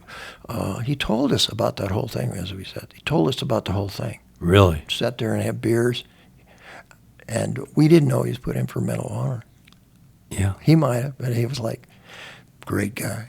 Just down to earth. He's kind of like, like Pat in that. He's very professional. He was a fellow Trenton, New guy. Jersey resident. One of six men from Trenton, New Jersey who served in SOG. So Pat and I are going over to the club. Yeah. And it was during the day. It had to be late afternoon. It couldn't have been 10 in the morning. Like normal. No, that's right. Like, oh, God. Yeah. Anyway, so I'm like, I'm like the baby, Sure. Really. I'm an E4. I'm 22 years old. I'm just, You're still learning the ropes, even though you've run several missions. You're building up your experience but these guys, in the field. I swear, you walk into that, for me, when I walked into that club for the first time, I swear to God, I could feel the danger in the air. Yeah. Or people with experience. No, I wouldn't put it that way. I just felt the danger of the air. You could smell it, man. These are bad motherfuckers. Can I say that? No, you can't say it. I'm sorry. But I mean. Yeah, I understand. There was something different about that place that I'd never experienced before, and that's the absolute truth. And I walk in, and there's a guy, the bald guy, sitting in front of the door. He's like 10 feet away, but he's facing the door by himself, sitting by himself. And I remember this. I don't remember everything, but I remember this. He had a 6-pack of beer in front of him, cans of. Mm-hmm. I don't know how they did that then, but he was drinking beer. Didn't have anybody else. He was shaved head. And I walk in the door. Pat's behind me. I don't know why. But I walk in the door, and he starts screaming at me. I had no I'm looking like, what the hell is going on? And it was gibberish, man. I didn't even know what the hell he was talking about. Maybe a foreign language or something. It was Shriver. Yeah. Shriver. No kidding. And so Pat walks in beside me, and I guess Fred saw him, and then he stands up and he yells at Zabatowski, stand down, or not, he yells at Shriver, stand down, shut up, or something. Yeah. He sits down, shuts up. Yeah. And then we just walk over to the table. That was my only interaction with him. And I didn't know who the guy was. I didn't know him after he told me I didn't know him. But later on, he said, yeah, that was Larry him. And Jerry Mad Dog Shriver had ran missions for several years, and finally was KIA and out of Cambodia in April of '69. Well, after he'd done a tour, he had done a TDY up at CCN. That's where I had my close encounter with Jerry. But nothing, really? Was it not like that? Nothing as dramatic as yours. We'll just let it be at that. But Eldon Bargewell had the mission where he was shot in the chest, but they were in a base camp. The next day, Mad Dog went in with his hatchet force. They filled 15 helicopters with documents, weapons, supplies. I seem to. Yeah, March '69. But we're getting off your story. So No, but that's interesting. When do you? It's an interesting aside. Indeed. Sure. So when do you end up running with Pat? You ever on his team? I'm trying. Or do you two just keep strap hanging together? Well, here's what happened. Become strap hanging buddies. We did that thing. I think we were up there for a month or a month and a half. And then what happened was we were sent back to FOB 4. And then Doherty left the team. He just disappeared, didn't say goodbye or anything. And that's okay, and I understood. I think he had a family. So he's gone. So they took me off of Anaconda, this is in March, and put me on Crate with Kim Budrow. Oh, no kidding. Yeah. Sure. And he was a curmudgeon. I mean, he was like a lot of guys didn't get along with him because he was like, sort of rough around the edges. Yes. Smart guy. Very smart. I got along with him really well. I liked him, man. I loved his demeanor. Once you got past that gruff exterior, he's a sweet man. Absolutely right. Yeah. But that was there for sure. Oh yeah. And it was just the two of us. He didn't have any no other. kidding. Yeah, okay, so what team? What was his team? That was Crate. Okay. And Thank you. we went, and this is the thing with Pat.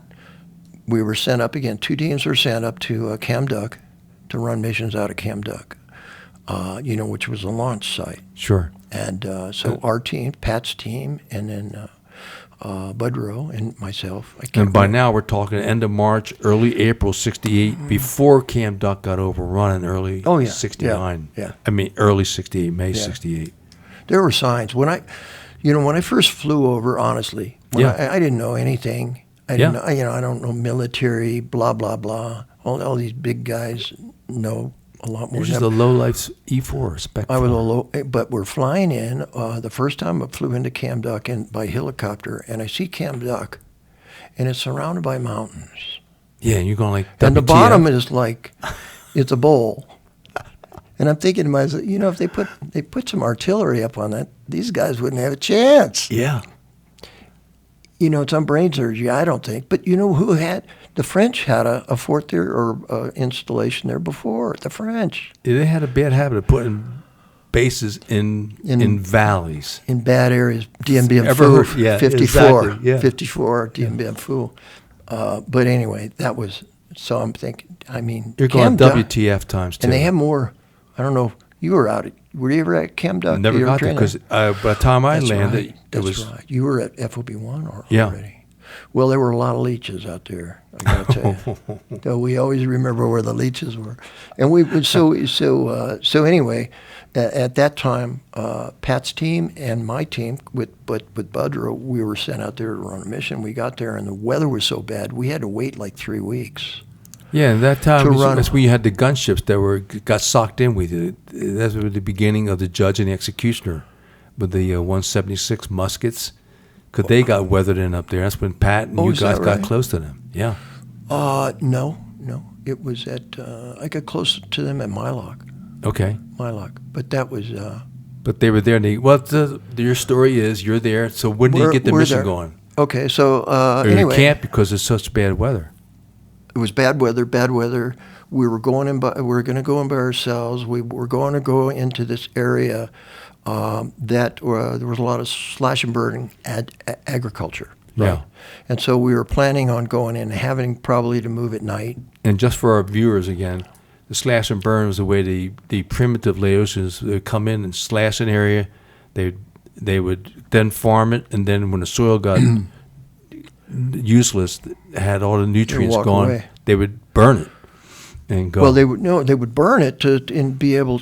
Maybe slash and burn. Maybe slash and burn. Well, either way, that's the way. But you had these segments. You go from extreme jungle to an area that's wide open. The island would be a big patch of jungle, and they would have these open places, and we had never been into one. I hadn't been in one, so I didn't know what to expect. It was a jarring contrast. It was from different. Canopy. It was different. Yeah. So we ended up. Here was the deal. We were going in, and finally, late in the game, they sent a captain out who volunteered to strap hang, and his name was I won't tell you his name because he wasn't one of the good captains. Well, Well, I'll tell you about it, so that I can tell you the whole story. I won't tell you his name, but he passed away on his next mission, unfortunately. Yeah. But so we went out. His captain didn't know him from, I guess, I can't remember how much time we had to train with him. Not very much. So he's out there and he goes on there. We put him by H-34s. For some reason, I can always remember the type of helicopter. You remember most of those? Yeah, we had a lot of King Bee inserts. You remember? King Bees are awesome. They spiraled in. So anyway, so we were inserted into this area, and it was we were inserted just before nightfall, because we couldn't move around. We got in there and we inserted. We stayed in the jungle area, and then we moved at night across these burn areas, right, slash and burn areas, which was, problematic unto itself. Yeah, because you still made a little noise. Well, it wasn't. I just hated to be moving around at night. I mean, I mean, it's. But you followed your 1-0's lead. Yeah, we did. Yeah, and we recalibrated the next day. Let me digress a bit. So the 1-2 carrying the radio was the captain, and then we moved at night through this open area. So the next morning, this is the next morning of the second day, and I'm laying there, and I've got about half of the indige on my left. We're facing the area that we just had walked off of. It's a wide open area. It's probably 250 yards, a slight rise up to a hill, and then it dropped off. But you could see to your right and left probably at least a couple hundred yards, 250 yards directly in front of us. And you're in triple canopy. We're the thick jungle here, but 10 feet, 8 feet, it was nothing. Yeah. So we're right on the edge. And the good captain in the Prig 25 were laying here. He's facing this. He's next to me, and the Budra's on the other side of him, and then half the other teams, half. I don't know how many there were, 3 and 3, and there's probably 8 of us. So I'm laying there, and we're trying to make commo with the PRC-25. We all had ERC-10s. And I look out in front of me, right there at the edge, and I notice something unusual. The burn had taken place recently, so that our footprints, the column that this area we just walked across was like something out of a cartoon, man. No kidding. Our footprints were like, so a blind tracker could follow you. A blind man, a blind monkey could follow us, and so I'm looking at this like it's right in front of me for some reason. It's directly in front. I could look at it. I said, I point that out to Budrow, and we're trying to figure out what to do at that point, and then all of a sudden. That rise in front of us, 250 yards away, this first dude walks over the top of the rise, and then another one, and then another one. 32. I counted 32. Whoa. 2 NVA, and the rest were Pathalao. Really? Yes. And they're walking. They're following. Follow the dots. And they're walking directly at me, at us, and we're just laying there going, and I'm thinking, and oh my gosh, the good captain says this, and Budro's right here, and he says, you all take off, and I'll shoot up the radio. What? Think about that for a moment. And then let your head explode. Our communication machine. We've got 32 guys walking at us, and they're still far enough away. But Budra said, I remember Budro's words. He said, "That's okay, sir. I'll take the radio." So he takes it, and he's trying to make combo with the pre-RC 25. I get out my ERC 10, and I put, the little signals on there. Yeah. And the range, I don't know what the range is with that, but somebody came on there. It was apparently like Air Force planes. They're all... They all monitor that emergency frequency. Right. From New York 10s. And I get somebody on there, and they somehow make combo with our guys. And it was like, yeah, we had combo, but the problem was, if we had combo when these guys first showed up, we could have lit them up, because the prospect of us not being in a firefight with them walking straight towards us was, we were more than likely going to have a confrontation with these guys. I wanted to be out there rather than 10 feet from me. Yeah, absolutely. But we didn't have commo at that time. By the time we got it, these guys were too close. And so they walked right up, right in front of us. One guy empties a full mag of AK-47. We couldn't see us. We're behind this little sort of a natural thing, and we're flat as piss on a plate, right? Right. And thank God, all the indigs, none of them fired around. Didn't react to this guy firing, oops. all this wordage, whatever, I can't remember, probably, I don't know. But they were talking, and they came in here. You find out later on from the interpreter, they came in here. We got that. So what they did was they split. They decided to split their team and go around the vegetated area and to see if there were any tracks moving out of them. Whoa. Coming out of there. So we're listening to this. I didn't know but they're like right there, literally right there. They didn't want to come in there. That's my, I speculate on that. Obviously, they didn't want to go in there, but they split, went around, and they were on their way around. We finally got commo. They left 3 guys right in front of us.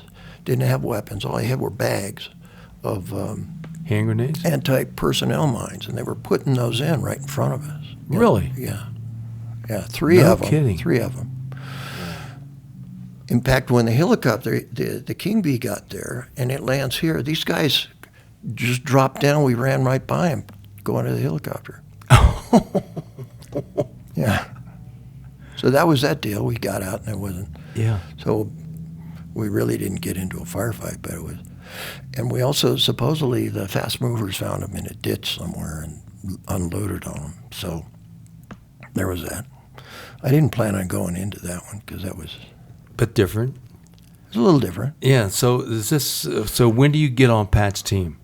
I was never on Pat's team. You just strapped hung together. After that, no. Pat was. We spent like 3 weeks there at Cam Duc. We played cards every day and all that. So we got even closer. But I wasn't on his team then.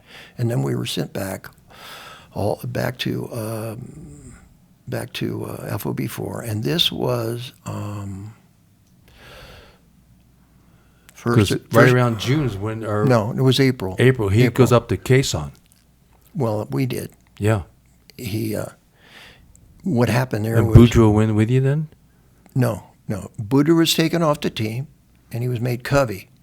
Oh, okay. And so they made me they said, well, they made me a 1-0 when they sent us up to Khe Sanh. But they sent us up to Khe Sanh because on April 10th, King Bees flew out of... FOB4. They had 5 1-0s, including Will Cox. And Watkins was on the other King Bee with some other guys. He's the one that went in. He told me that, I think I can tell you this because I think he's probably... But the King Bee with the 5 1-0s on it. That was hit. And crashed and burned. Well, they didn't want... They didn't want to admit that these guys were hit. They didn't want to do the, they didn't want to go through that. And there was speculation that, the officers or whoever made the decision we had too many casualties. I mean, it was. Oh, 68 was our historic year for worst casualties. in FOB SOG. 4. After those, there was Cardoza, Wilcox, Devereux. I think he was a captain. Aubrey Bryan, good guy. There were 5 of them. And they, boom, they were down. They hit the mountain. Watkins helicopter, along with, I think, Feller was in there. In fact, Right, he was. Watkins was going to get on the helicopter that went down, and Feller said, "Come on over, we got more room on this one." Right, he mentioned that. Yes, unbelievable. The luck or the, It wasn't his time. You can say what you want, but that's what happened. And so he went up there. He and Feller, I think, great guy, red hair. And they went back up to the site. Pat said, I won't give you too much of that because I think he probably went into. Anyway, they had to collect the remnants of the fellas, and they got back in the. Well, I don't want to go into that. April 10th, that's okay. That wasn't your mission. But then you guys do transfer to Khe Sanh. We got back, and it was so. I think I didn't realize it at the time, honestly, but. It was a depressing place at that time. They were just Sure. And I don't know if Watkins had to go or whether he wanted to go just to get out of there. That wasn't clear to me then or now, but they sent both of us up there. So just Pat and I up to Khe Sanh. I'm a 1-0. Hey, I'm thinking, hey, I'm pretty bitching, right? Yeah. You're not thinking about, you're a 1-0 because of attrition. And so I got up there and I had a brute team. I was the only American on it. They had no name. The teams up there, the brute teams, didn't have any names. Did you know that? Well, his was ST Lion. Was it up there? Yeah. Well, I didn't have a name. I don't know how. You could have been the nameless wonder. They could have had a name and didn't tell me, for all right, honestly. Oh, Pat was great. So we got up there. We're King Bees. We jump off the King Bees. We went directly to a ditch, and we're welcomed by 152s out of Rock. Boom, boom, boom, boom. Oh, yeah. 4 seconds. We hear this boom, boom, boom. And 4 seconds later, so we hit the ditch. So we were there. Pat and I were both there, and there were limited opportunities to run missions. So we ran these OPs at night, and there were still bad guys. You could hear them at night. Sometimes you could hear them at night. Oh, yeah. Digging. But they, and then there was a period of time where we were supposed to get hit at night, or, There was one Chu Hoi that came up. If you want to explain what a Chu Hoi is. That's an NVA that surrenders, and he says, I want to work with you guys, and I'll give you intel of value. There was a Chu Hoi that walks along the road. We're right on the road, right? Walks along the road, walks into. This is a story. It didn't have personal connection to it, but this was a story. He walks into the Marine compound and goes down into a bunker and wakes up a Marine. Oh, my God. So anyway, that was that deal. But we were there 2.5 months. Smitty was there. That's where I met Smitty. Brave man. That son of a gun was tough. And so at the end of, I went on one mission. Let me just give you a little context here. Okay, good. Because this is from on the ground, but it's against Pat Watkins' story. And by June of 68, Staff Sergeant Pat Watkins had been running Recon for over 7 months and had been some of the worst of what that could entail. In fact, the run of luck SOG had experienced from December 67 to April 68, all your time frame when you're running missions, had been about the cruelest he could imagine. Of the original 14 team leaders who had started out running Recon with him in late 1967, only 4 remained alive. And we're not talking about wounded. We're talking about gone. Yeah, gone, or KIA for sure. It's just like, right. That's the context. And here's what you're in. Now you're at Khe Sanh. Well, the thing is, looking back on that, at that time, it was different. It wasn't like we lined up with 100 guys to each side and had some big battle where bodies are everywhere. Right. When guys went out, a team didn't come back. There are 3 guys, and they're not there anymore. Yeah. But after a while, you realize, but it didn't have, for me anyway, because I wasn't as smart as Pat. I didn't know what was going on. None of us were as smart as Pat. Yeah, I agree with that. Yeah. But he was, but it wasn't at the time through that process for me, because I lost half of that brain. It didn't seem that. It was just what it was, Yeah, you're playing the cards that are dealt to you. I didn't know till much later. You start reading up on this stuff, and they talk about the dark year of '68. And I'm sure. thinking, well, that's what That was your year. That was my year, the whole year. So anyway, we got up to Khe Sanh. I strap-handed a couple of times. I went behind Khe Rock with a team that I don't even think I remember. I do remember the guy's name, but you go out. I don't know if you ever strap-hang with anybody, but sometimes did not. You don't know the guys. You don't know the team. You don't know how they move. You don't know that lack of familiarity. Because every team had its own rhythm. Absolutely. Yeah. And if you don't have that rhythm with that team, it's disconcerting. It's I'm like. So then a quick question here would be, from that time in June until you became the 1-0 of Alabama, was that when you had the 7-day mission that we were going to, that was afterwards? 7-day mission was after it. And I'll, I didn't realize I'd be talking about all this stuff. I know. Well, that's why we're here. Well, you draw this out of people, man. I know. What's your story? It's your voice. That's what makes it so... makes our SOG history unique. Well, again, let's put away the modesty hat for a second. 68 was a modesty hat. We'll just put it away for a second. You're running missions in the, quote, the darkest year of SOG for terms of casualties. You're at Khe Sanh, and then if you don't mind, if there's not a mission that sticks out in your mind, we could go to, eventually you and Pat come back to FOB 1. You're down there, you're on Alabama. You do the practice mission, which we opened the segment with. Right. At some point, the brass makes a decision to, because you're a lowly E4, you weren't. I was in E5 at that time. You were a sergeant at that time? When I got to Alabama, I was a sergeant. Okay. There was one more mission that thing we ran at Khe Rock. We got shot down coming out. So shot down coming out? Yeah, it was King B. Whoa, no kidding. But it was just a hard landing kind of deal. Okay. But anyway, I got over to Mylock. We were the first guys there at Mylock. We were sleeping above the ground, and I still have my brew team. And just again, for our listeners and viewers, we had FOB 3 was at Khe Sanh. Correct. They closed it down at the end of June. Right. They opened up Mylock as a new camp that was a little further west of Khe Sanh. About 10 clicks. 10 clicks or so. And that's where you landed with Eldon Barger and a few other people. It was actually east. East. It would be east of Khe Sanh. Was it east? Okay. See, you were there. West is... right. You're there. You're in Prairie Fire. But anyways, it's Mylock, and you're there launching missions out of a new base.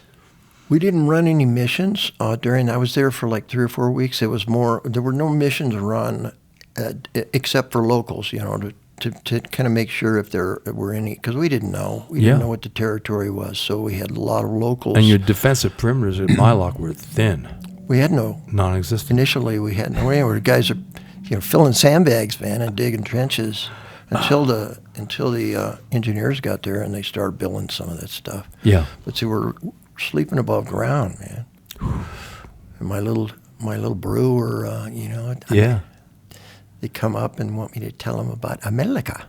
Is that right? They bring an American magazine, I remember this. And I had a hammock, when it was raining. They all gathered around me. And, you didn't work with the brew, but they were all very touchy. They'd come up and they'd have to be touching you. Sure. And unique human beings. Just, literally the most primitive tribe in Southeast Asia. They were had been cannibals. I had one kid on my team admitted to being a cannibal. Is that right? He'd come up to me sometimes. He'd squeeze my arm and giggle. You know? Yeah. Like it was a joke. Because everybody knew he'd that's the cannibal. Don't get hungry when we're in the field. You know, they were so. Well, we don't have time to go into that. But we have a little bit. I mean, the Brew were one of the tribes. Like you said, they were the lowest of all the Montagnards. Well, I wouldn't say they were maybe the shortest. They were the shortest, but also at the end of the Montagnard ethnic change, we were told they were a wonderful people. They were the most, and they were fearless. And they No. they could not. Well, the ones that Pat had, and the ones that they could not throw a hand grenade for a shit. Well, nobody over there could. They didn't. We were raised with baseball and football, man. Indeed. You think about it. Yeah. They were, even the Vietnamese that were cultured or sophisticated, they were raised on soccer. They didn't. Yeah. I hated it when I wouldn't let the Brew carry a grenade. Right. I think they did blow themselves up once in a while. Yeah. But my worst wound was from my teammates. Child's hand grenade didn't quite go far enough. Yeah. No, but they were. But They were primitive. I wouldn't say they were the lowest. They were the most primitive, and they're the most amazing people. amazing, beautifully natural. They were one with the. I've got a theory about them they grew up in the jungle. Sure. know? I told Bobby that I believe I talked to him about this. That I have a theory about them because I had, like Ihai was my point man. Mm-hmm. And we went out on this one mission, and we're in an RON, the wheel. Rest overnight, yeah. Right? And I've got I don't know how you did it, but I just throw the poncho down and lay on top and I had my Car 15 or M79. And I'm laying there, and I don't believe that I ever fell asleep, but I had to, right? You had to. So you had to catnap. 7 days, you couldn't do that, or any other length of time. Yeah. But you got adrenaline blowing out the end of your fingertips. Man, comes back. So I'm laying there. It's pitch black. Can you describe for me the blackness of a Laotian jungle in the middle of a night? In triple canopy. Triple canopy. It's darker than dark. You can't see your hand in front of your face. You can feel it. You can feel the breeze from your hand. You can't see. But you can't see the darkest dark that the good Lord ever created. Edgar Allan Poe could imagine. Right? Yeah. I mean, it's just, and if you let it get to you initially, those first few nights. Oh, yeah. I mean, it could drive a man nuts. It could. But So again. I'm laying there. Yeah. So Ihai's a point man. This is just an aside, but all of a sudden, I don't hear. I don't hear anything. Usually hear something. All of a sudden, right in my left ear, still remembers my left ear. Sure. I hear this, Trunksy. I go shit. No. I swear to God. And it startled me. I'm like, gee, it's like. Yeah. What the? How did he find me? In the let dark. alone my left ear, right? Think about that. Yeah. And then I said no, and he said I go shit, and he goes. Yeah. And a few minutes later, boom, Trunksy, I back. And then nothing, no noise at any time. He could have gone into North Vietnam. I swear, I think I've told people that he could have gone into North Vietnam and killed Ho Chi Minh or whoever it was. Is that who the guy was? He walked down. Nobody knew he leadership was role there. yeah. Nobody knew he was there. Yeah. Amazing man. Not good in a firefight. Is that right? Yeah, but he moved like a ghost. Of course, the Brew did. That was the benefit of the Brew, in my view. Sure. The greatest benefit. They were wonderful people, but they moved like, and you could learn a lot from them. Yourself. You learn from experience that did, or anybody else that had experience. Anyway, that was that. So So so they kicked. So I ended up moving down from Mylock to took over Alabama. We already talked about the how we got together and all that stuff. So after that practice mission, we ended up getting assigned a mission that was Ashout 2. Mm-hmm. There was some question about what mission Black later went in on, but that was the same mission. That was the same area. Did you know that?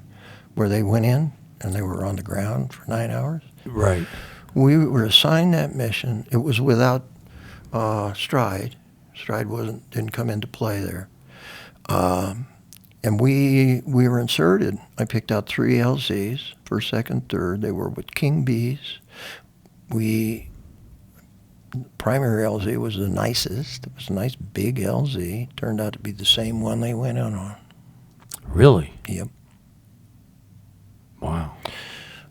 So what happened with your time on the ground there? Right thing. We didn't get on the ground. We get over that LZ, about 100 feet off the ground. I'm hanging out. I think Cowboy's to my right. A6 machine gun door gunner there. We come down on the LZ. There are 3 NVA on the LZ looking up at me. Really? To start to run off the LZ. Yeah. So I am Cowboy, and I think I know Cowboy opened up. We emptied a magazine into him, and the door gunner, the A6, goes click. He's got his A6 hanging from a frickin' wire. And it didn't fire. It didn't fire. Oh. So we're out of there, right? Boom, go to the second LZ. And, you know how it was. In some areas, you didn't have that many LZs in the first place. Sure. And so we go to the second LZ, we get shot out. Legit shot out. We start to go to the third LZ, and I turn around and look at the individuals lined up on the wall, and their eyes are like bigger than biscuits. Oh, yeah. Big biscuit eyes. And so there's no way. Finny. I never heard anybody going in on a third LZ anyway. And theoretically, you've got one, but the whole world knows where they're there. And they got all the whole commotion valley. Yeah. Oh, absolutely. There's so much noise. No. So we went back. So again, let me just halt you for a second, because this is an experienced 1-0 with common sense, gets shot out of 2 LZs, and you think, for the benefit of this team on this mission, we're going to come back another day. Yeah. That's basically it. And when we got back, we still had the target. And Black and Engelke were there.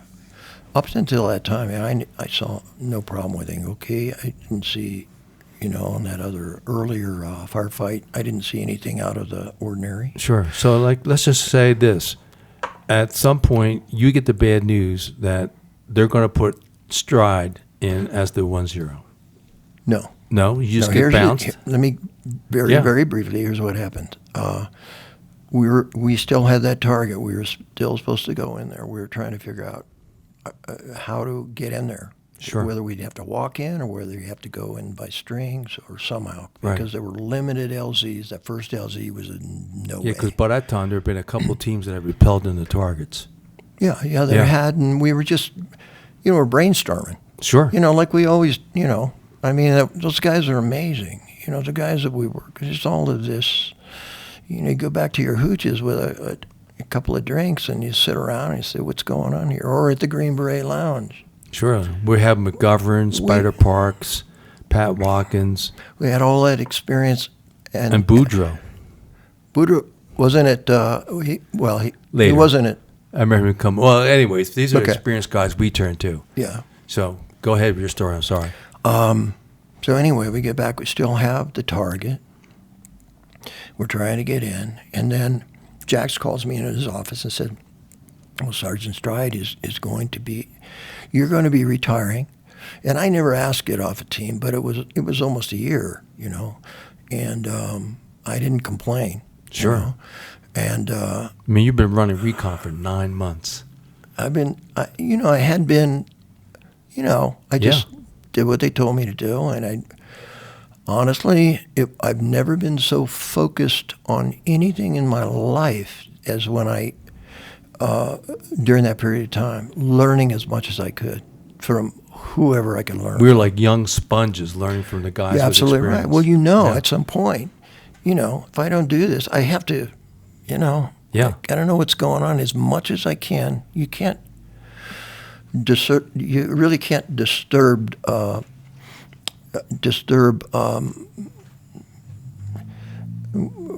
what's in front of you, your future, whatever they call it, fate, if you will. You can't, but you can try to do what you can do. Play the cards you dealt. Yeah, you got to play the cards you dealt. You don't want to die. So Jax tells you, you're going to retire now?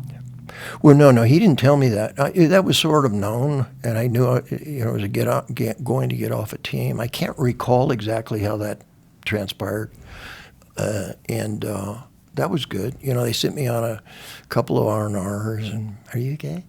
I'm fine. They sent me to Taiwan. That was indeed. Yes, but anyways. So Jack says, so Sergeant Stride's coming in, and we're going to still go out. He's going to go out with you. You incorporated him into training. He's going to go out with you. You're going to be the 1-0. He's going to be an observer. And I said, that's fine, right? Because he's going to take over the team. That's a good idea, Sure. So he didn't like that because I was just from his Stride I'm talking about. Sure. I was a guy, I was a kid, and I was an E5, and I think he was an E7. And he came from the old school, and I think he knew, my understanding was that he knew Jax in Germany or something, and they had a prior history. Right. So I am only assuming that he went and talked to Jax about this because he didn't like it. So Jax calls me back into the office a week later or so. In the meantime, we're trying to incorporate him into training, which was difficult, honestly. He was a stubborn guy. And a little bit out of shape, a little overweight. Well, I don't want to.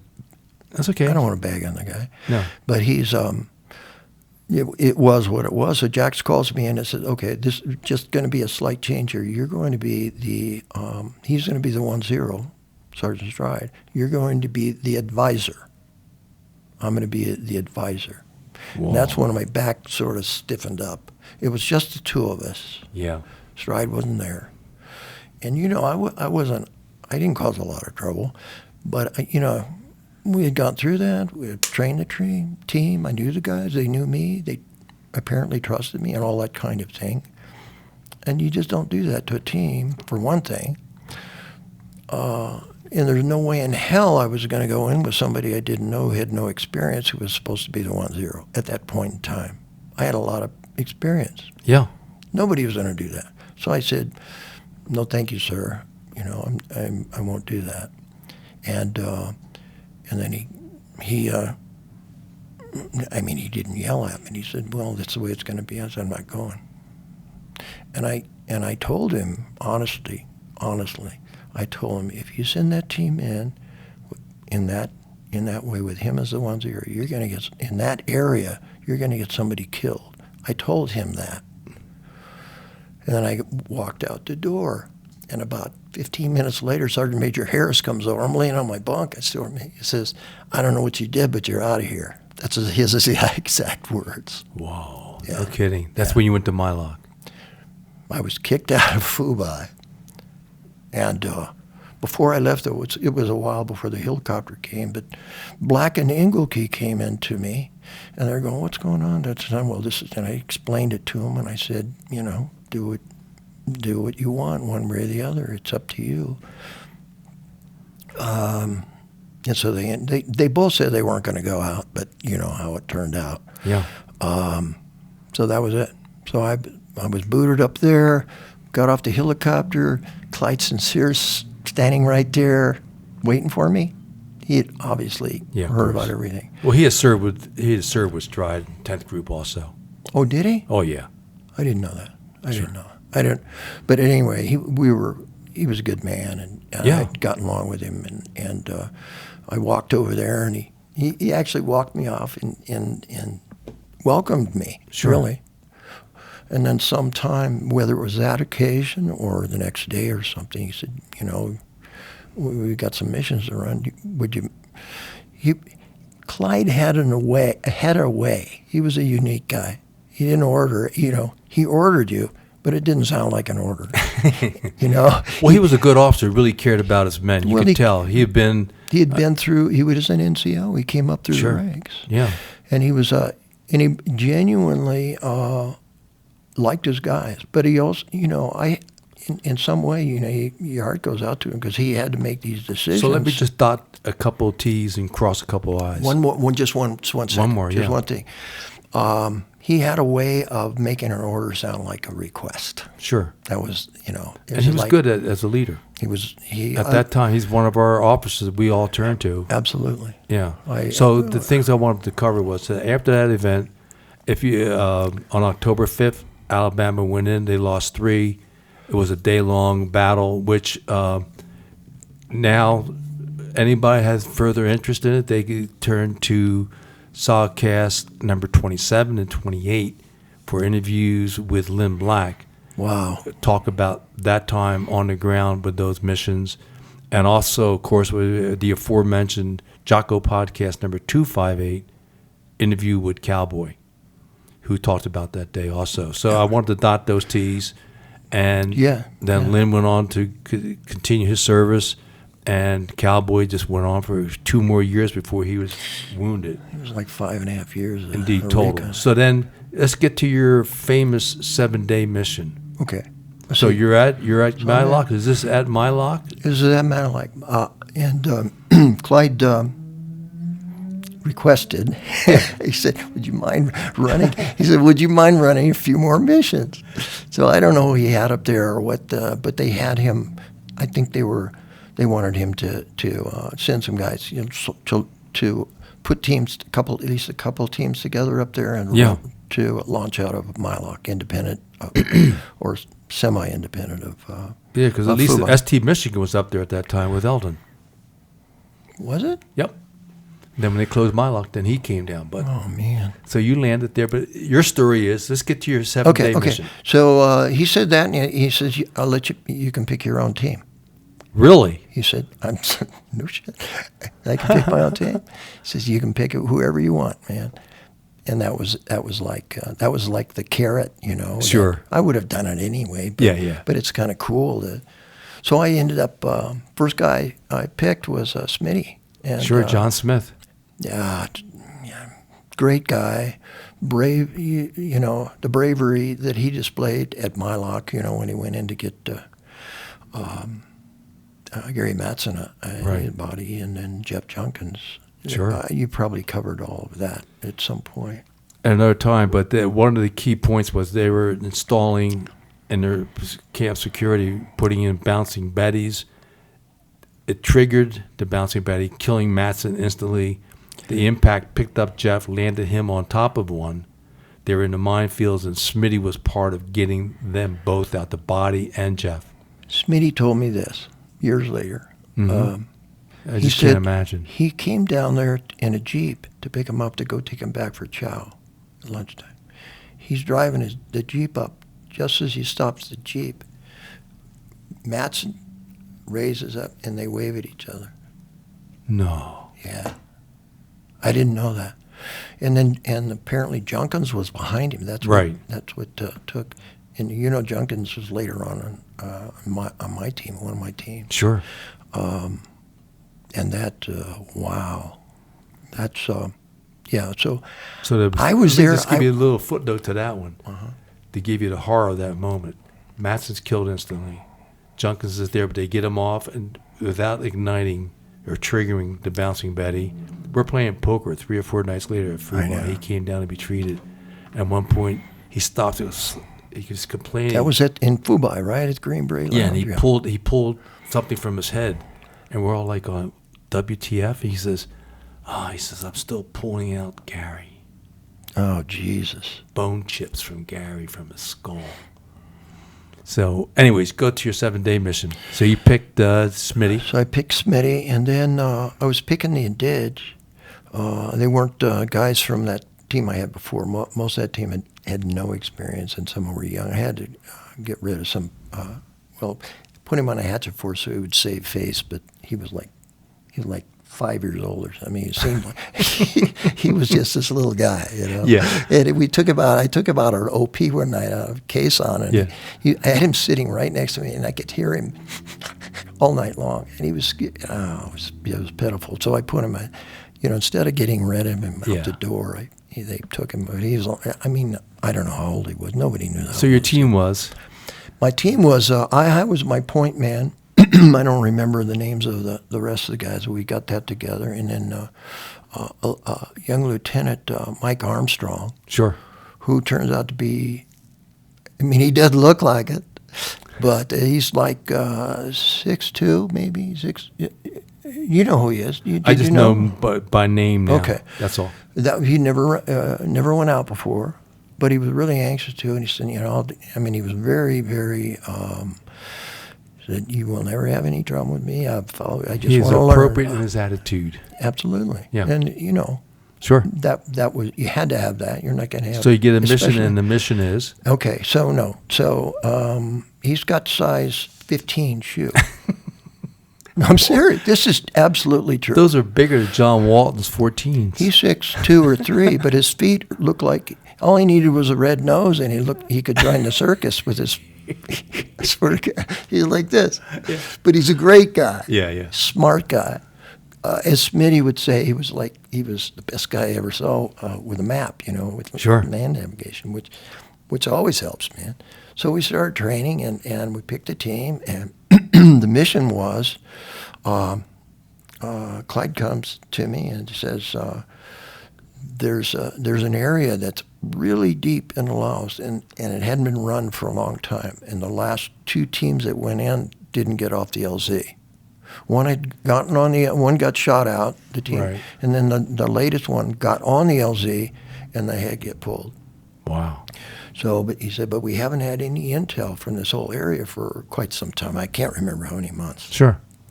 But it was way inside, so that the choppers, they were Hueys when we went in, they didn't have much airtime. Sure. It was like almost an hour, 50 minutes, something like that. Long flight. Yeah. So I knew. So anyway, we were supposed to go in. They wanted us to observe a section of Highway 9, and it was one of those general reconnaissance.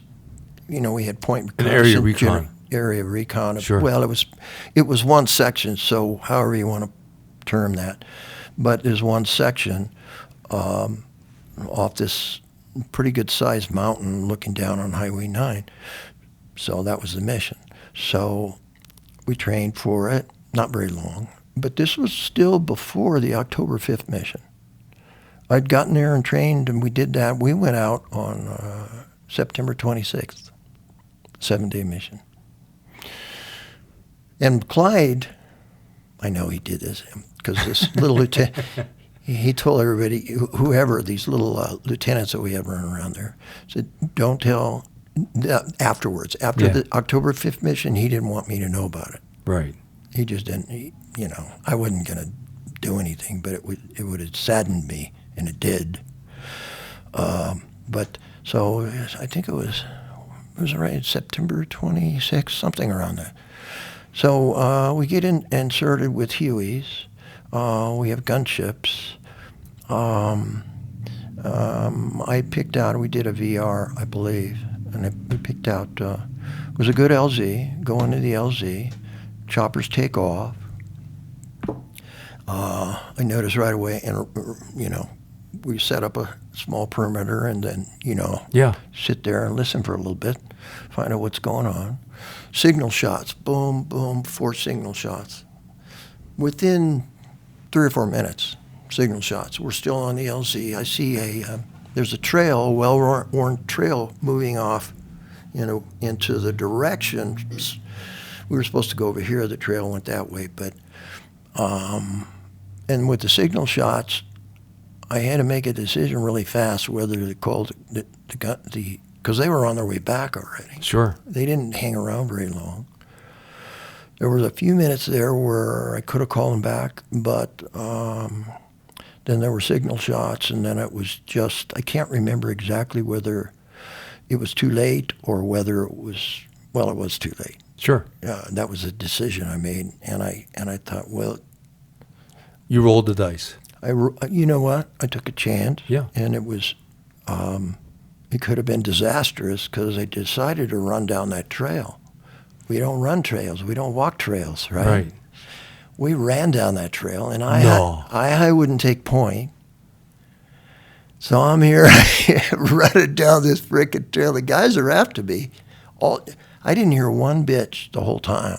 That's the one thing. That's amazing. From anybody on the team. Yeah. They were like awesome. Yeah. Because we got immediately, it was like stressful. Sure. There was,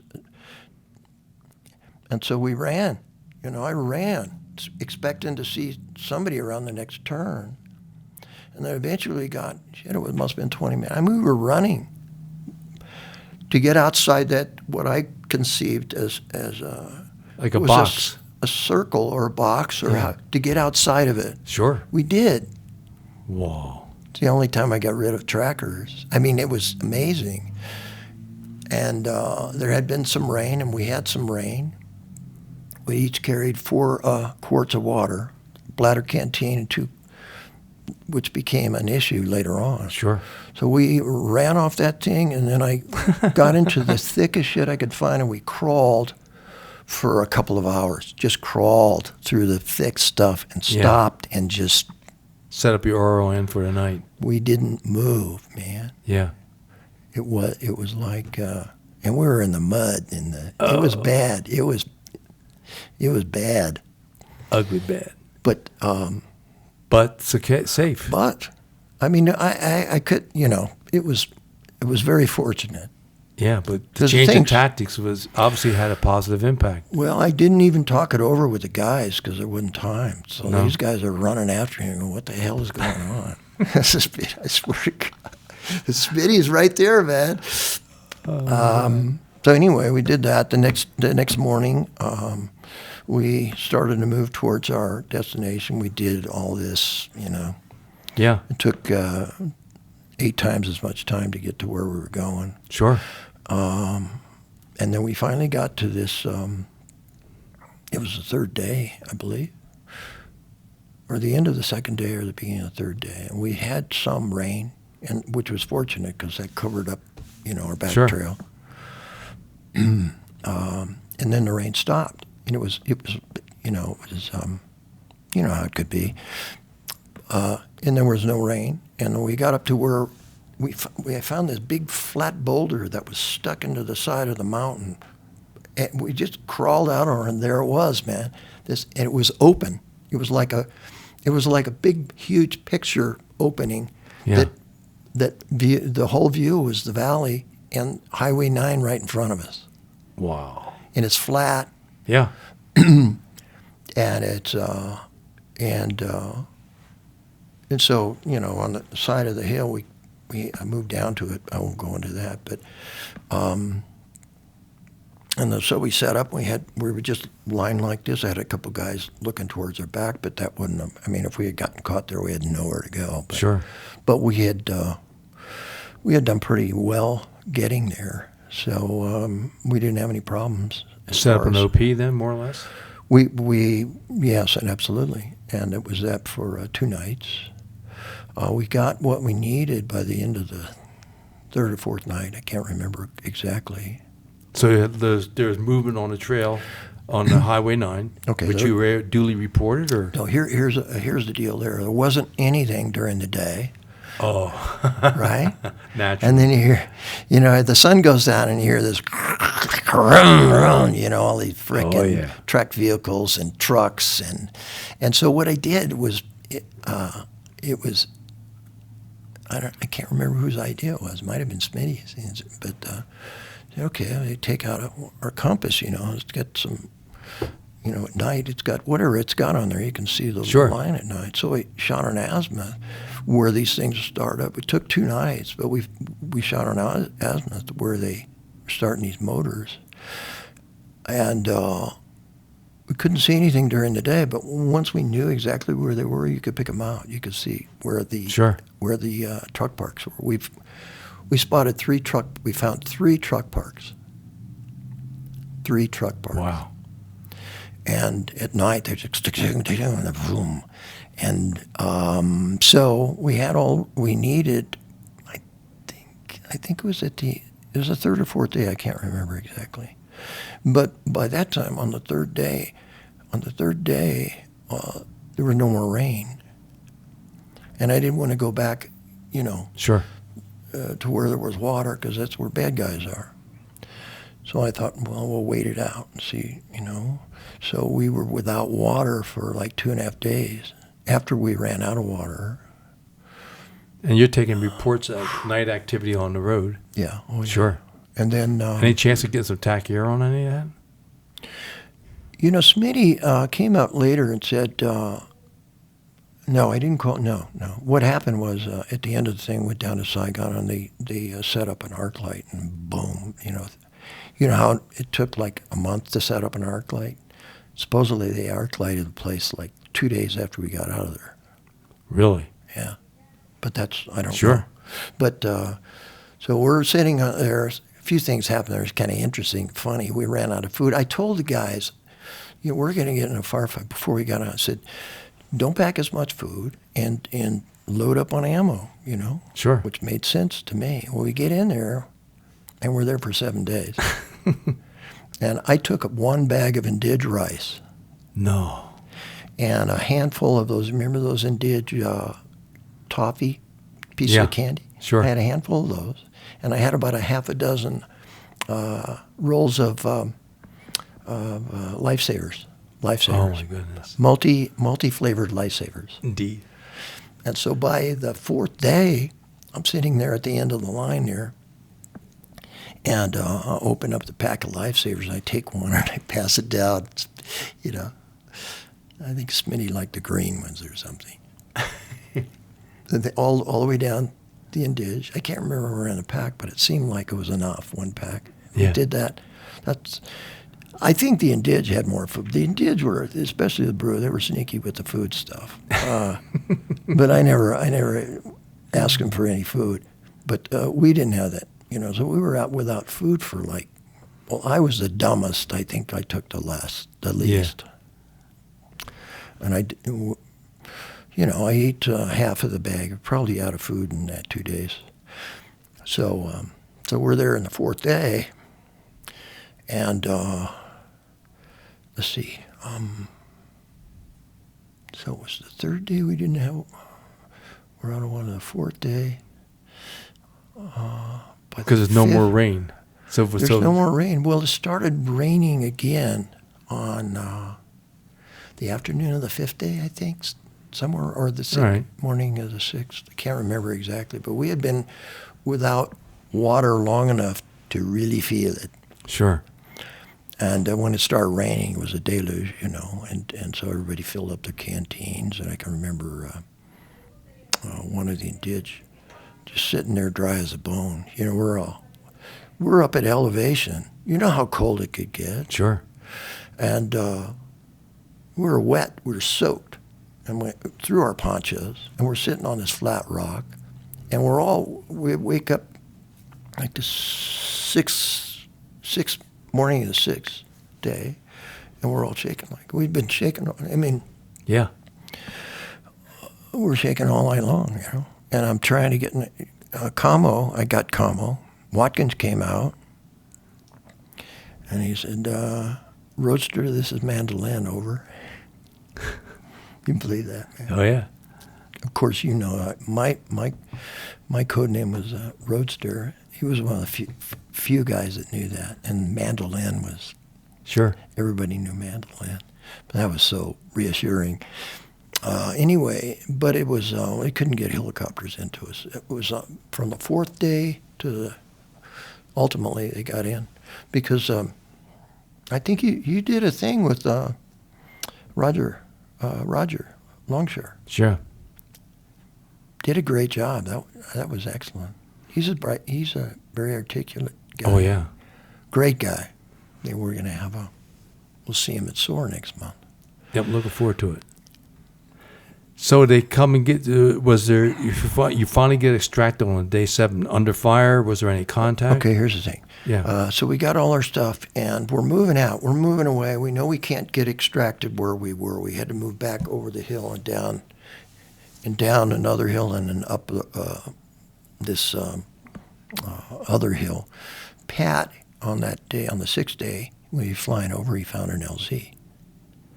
He gave me the coordinates. Miracle.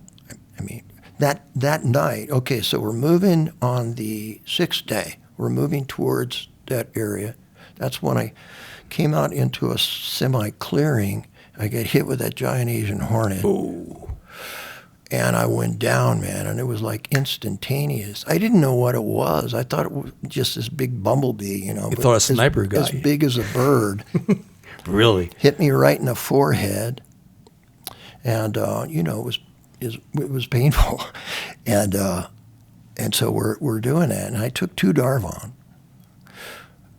And, but I could feel it down my neck and on my shoulder all the way down. No kidding. Oh, yeah. Oh, yeah. That was so we're moving. We moved to another area. We're moving towards our thing.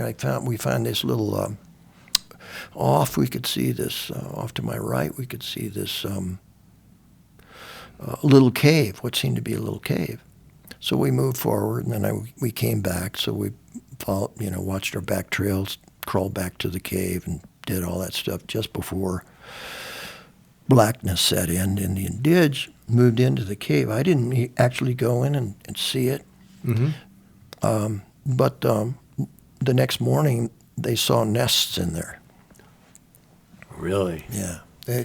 But there are no apes in Laos, right? That's what they say. So I'm on the outside of the entrance to this little cave. It's only about 15 or 20 feet deep. It's a bitchin' little cave, really. And and I got Smitty right next to me, and then Armstrong next to him. Like Smitty's like touching me, right? Yeah. I've got the prick 25 just outside the caves, about, you know, 3 feet from me, so I could have the handset, but the whip antenna could be fully extended, right? Sure. So the sun goes down, and we're like, you talk about exhausted. Oh, yeah. You're running on whatever fumes, I don't know. But you're not, at the same time, you're not, you know, that adrenaline keeps pumping through there somewhere. Sure. So pitch black. I don't know what time of night it was, but I started hearing this movement, and first thing I thought was, how in the hell do they know we're here? I'm talking about the NVA. Sure. Yeah. Because I assumed it was NVA. Because for all the way, this arch all the way around me to my left, all the way around to the right, I could hear this movement through the dry leaves, and they're coming. No kidding. I call up, who was it? Like Hillsborough, or Moonbeam at night. Is that what It it had was? the Airborne Command Control Center. And I called, asked him to, you know, we're surrounded, you know, We got to the point where I'm telling him, you know, I need Spooky out here. I need some help. So he called Spooky, and he said, Spooky's coming, right? Yeah. And in the meantime, these guys are getting closer and closer. And I've got my M79, which I usually had at night. You know, I got Car 15, M79, handset here, right? Right. And we're not saying, Smitty's aware of them, but we're not saying anything. They get so close, all I can do is, you know, just squeeze the handset. And then all of a sudden, I feel this tug on the handset. The line between the handset and the PRC-25. Yeah. I almost fired, and then that next sort of instant, I realized it had to be. NVA aren't going to pull on they couldn't see it anyway. Right. But the frickin' whatever they were, the monkeys or the apes, pulled on my handset, almost jerked it out of my hand. It's true. Isn't that funny? That's amazing. It's amazing. It's like all of these little things, and I'm still wired, man. I'm Yeah. I'm loaded with Darvon, and I'm like, what the heck? Am I imagining this? Yeah. And so as soon as that happened, as soon as that yank on there, somehow they communicated with each other, and all of them just moved back from where they came from. I could hear them moving away. Really? And that was it, the whole night. So you think they're monkeys or orangutans? I have no idea. I I looked it up. They've got gibbons out there, but they're jumping around, they're usually in the trees, Right. gibbons. Yeah. These guys are coming in on the ground. The next morning, we wake up before we move out. We looked at them. They're a nest, and they're on the ground. I don't care what any of these experts say. they've never been in the middle of a Laotian jungle. There's stuff in there that we don't know about. Yeah. But that's what happened there. So that was interesting. So the next morning, I'm still there at the cave, and it's the morning of the 7th day. Yeah. And we are just sucking. You're wiped. And so I got somebody on the horn. I don't think it was Covey. They weren't out there yet. They had to fly out, but I got somebody. Mm-hmm. And I said, because they weren't coming again. Apparently they tried to pick us up a couple days before that, tried to get out there, but they were socked in. They had to go back. I think Lockshire covered that. But it was problematic at that point. So I'm sitting there and outside the cave, and there's a hole in all of these clouds, and it's like clear. So I get on the horn and said, "It's beautiful out here." I've got a hole. No, I didn't say that. I said the sky is clear. Yeah. Or whatever I said, but I didn't say there's a hole. I said there was. Yeah, okay. I mean, there was a hole, but fortunately, it started clearing up after I got off the horns because they started sending guys out there. So from the cave, we moved up this sort of a draw on two sides, and it was a bamboo forest or a stand of bamboo, but we knew the guys were coming. I had, I knew how far, or approximately how far we had to get the LZ, so we I had to start moving them faster. Oh, the only other thing about the movement was Mike Armstrong. This is no kidding. When we were moving, not that day, because we were moving pretty fast. 14 feet. 15. I had to move. I moved the first half of the team, and then I moved him, and then I moved the second half of the team for hours and hours, for several days. I mean, when we moved, if we were moving, not crawling. Right. He remembered that. I saw him. We saw him years later. The one sore that I think he came through. I said, "You had size 14 shoe," and he said 15. We really did that. Really did that, because I was really big into quiet. Sure. Stealth was our friend, obviously. But anyway, so we moved up that draw and we started. That's when they started to get on us, because I think they had been looking for us. We didn't see really any indication they were that close. Maybe the monkeys told them. The gibbons could have been. They could have been calmness Could monkeys. have been NBA monkeys. But they somehow we started making a lot of noise. Bamboo. Bamboo was noisy as hell, and it was echoing. It was like, here we are.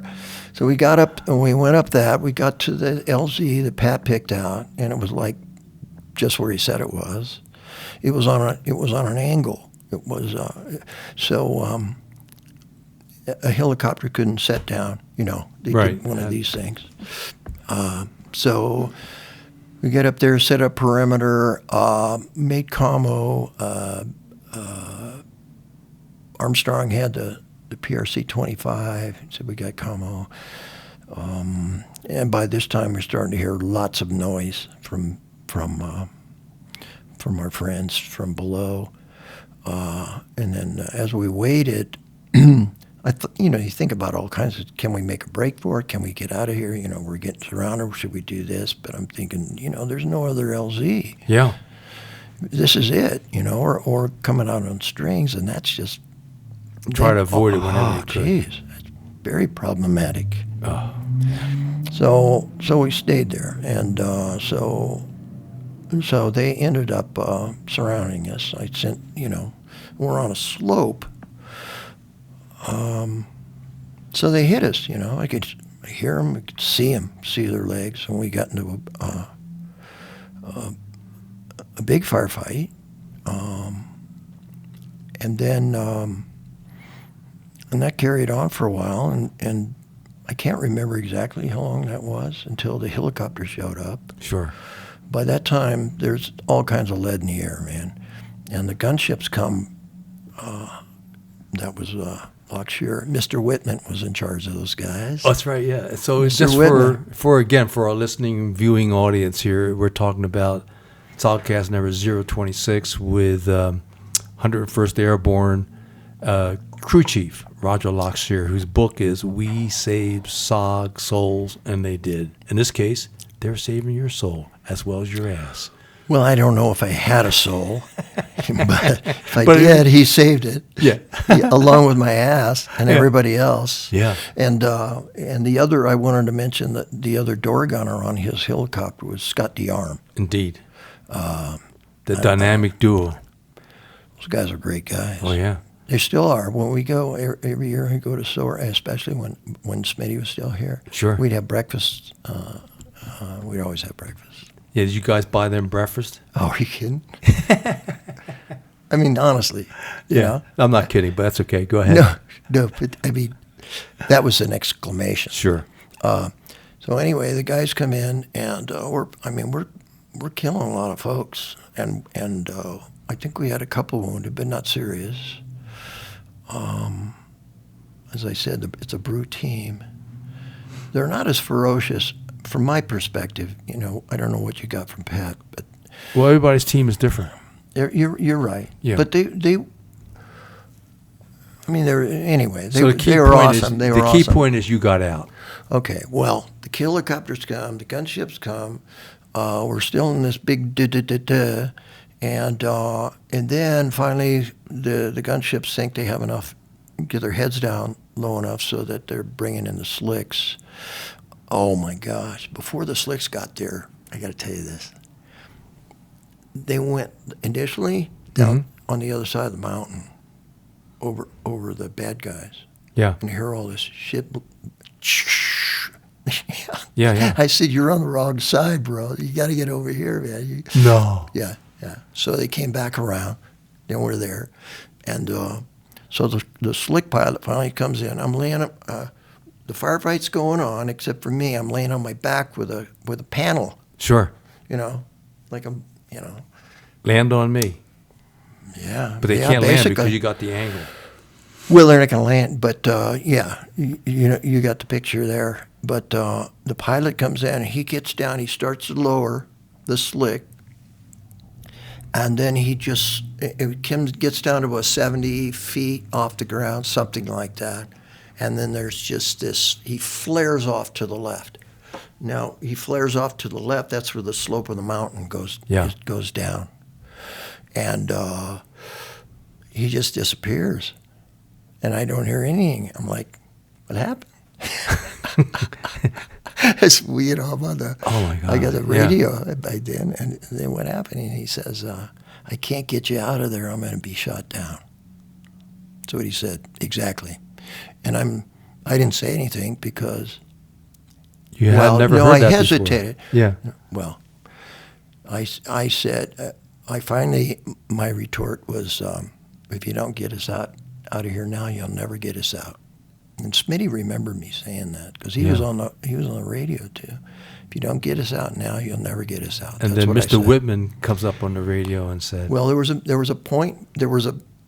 I was paying very close attention. There was some distance in time between that and when Mr. Whitman comes on the line. I don't know how long it was, but it seemed like a long time. Well, by this time your probably adrenaline 15 or your 20. adrenaline is crashing through your body, and seconds become hours at that point. We've got Time this is distorted. exhaustion combined with this adrenaline and your head's still sore. My head is spinning. Yeah. They took a photo when I got back. My head's still swollen. Oh my God. Yeah. Anyway, so Whitman comes on there, and he's, honestly, I can say this now. Yeah. Because Mr. Whitman, unfortunately, is gone. He's not going to be thrown in Leavenworth. He said, "Go get that team, or I'll shoot you down." Yeah. Indeed.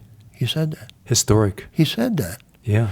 And so the guy, he's flying a gunship that he's could flying a shoot down. gunship. He's in charge of the set of gunships Yeah. there with Lockshire, and they're all in the same helicopter. And Lockshire said he heard that on the radio. So That's in his book.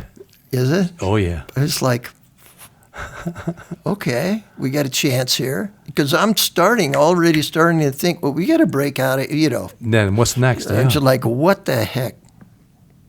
It was. So he said, and so here he comes. He comes back, turns around. The slick pilot comes down. He was right, though. We did get shot down, but we got in the helicopter first. He lowers the helicopter.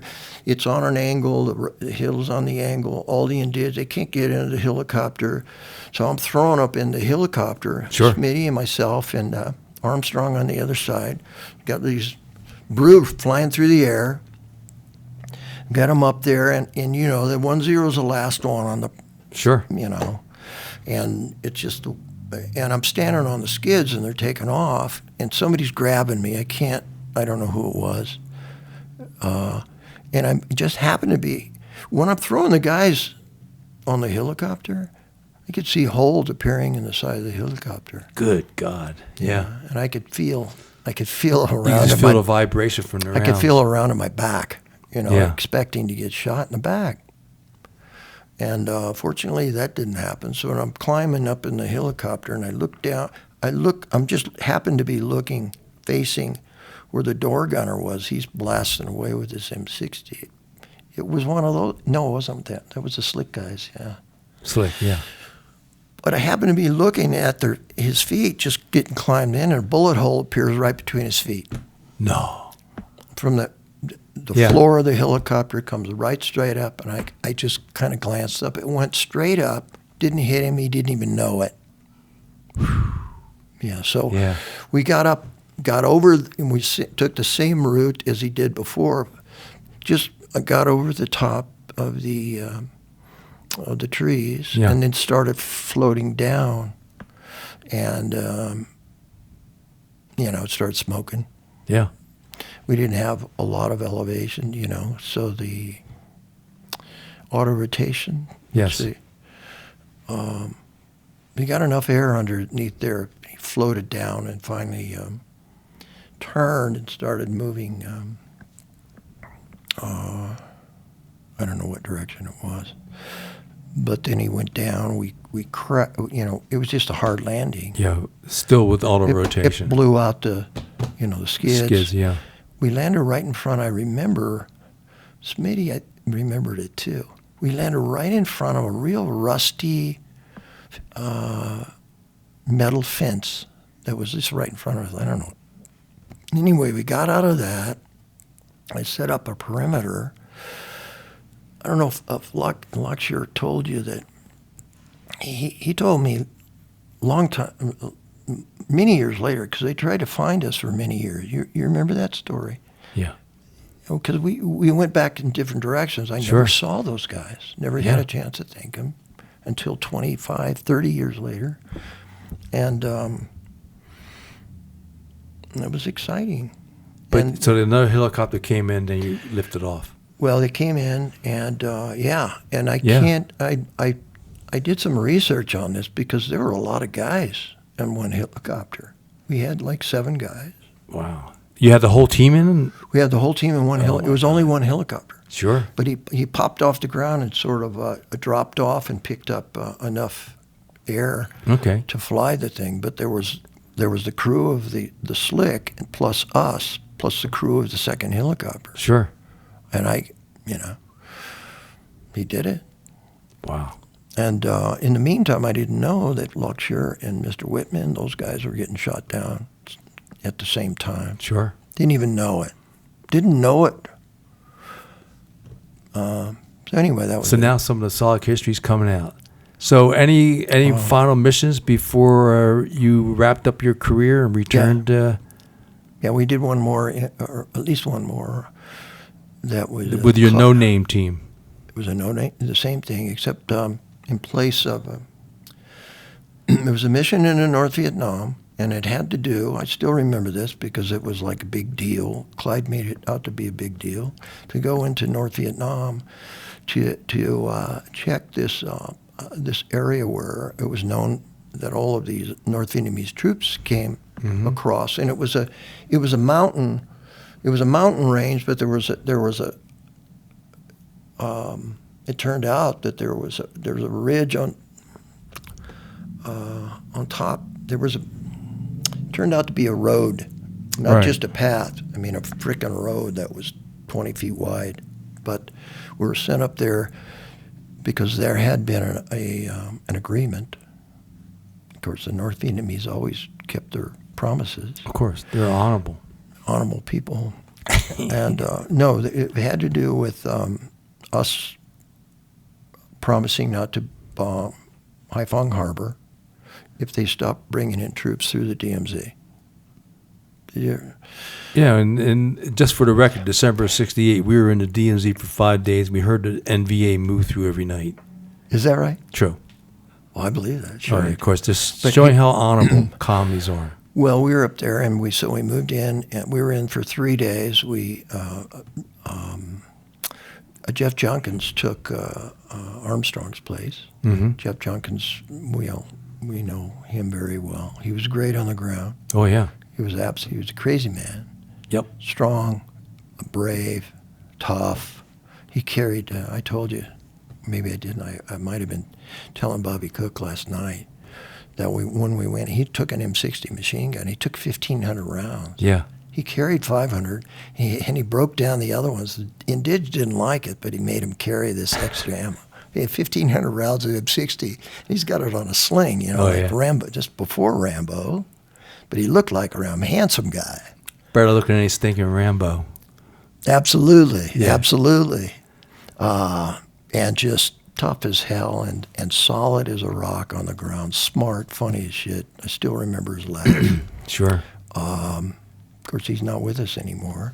No, we lost Jeffrey Lynn Junkins a long time ago. Yeah. So that's your last mission, and then you wrap up your career in the Army? Yeah, but you want to hear about that mission? We could be relatively quick. Okay. Well, we went up this the mountain there. Yeah, in North Vietnam. In North Vietnam, and there turned out to be steps going up. They had like a train, 8x8s, Yeah. They made stairs out of these 8x8s that were probably 8 feet wide up the side of this mountain. On either side, there were bunkers. Whoa. Bunkers. Yeah. Alternating. We got to that point. I felt like it was. There was no alternative but to go up this thing because left or right was at that point not a alternative. And so we went up the stairs. Oh, the stairway to heaven. No, but I mean that was like Jesus Christ. I didn't have to do this. Yeah. Things go through your mind. Smitty was there, and I was in the back. He would not take point again, which is fine. Anyway, so we got up to the top of the hill.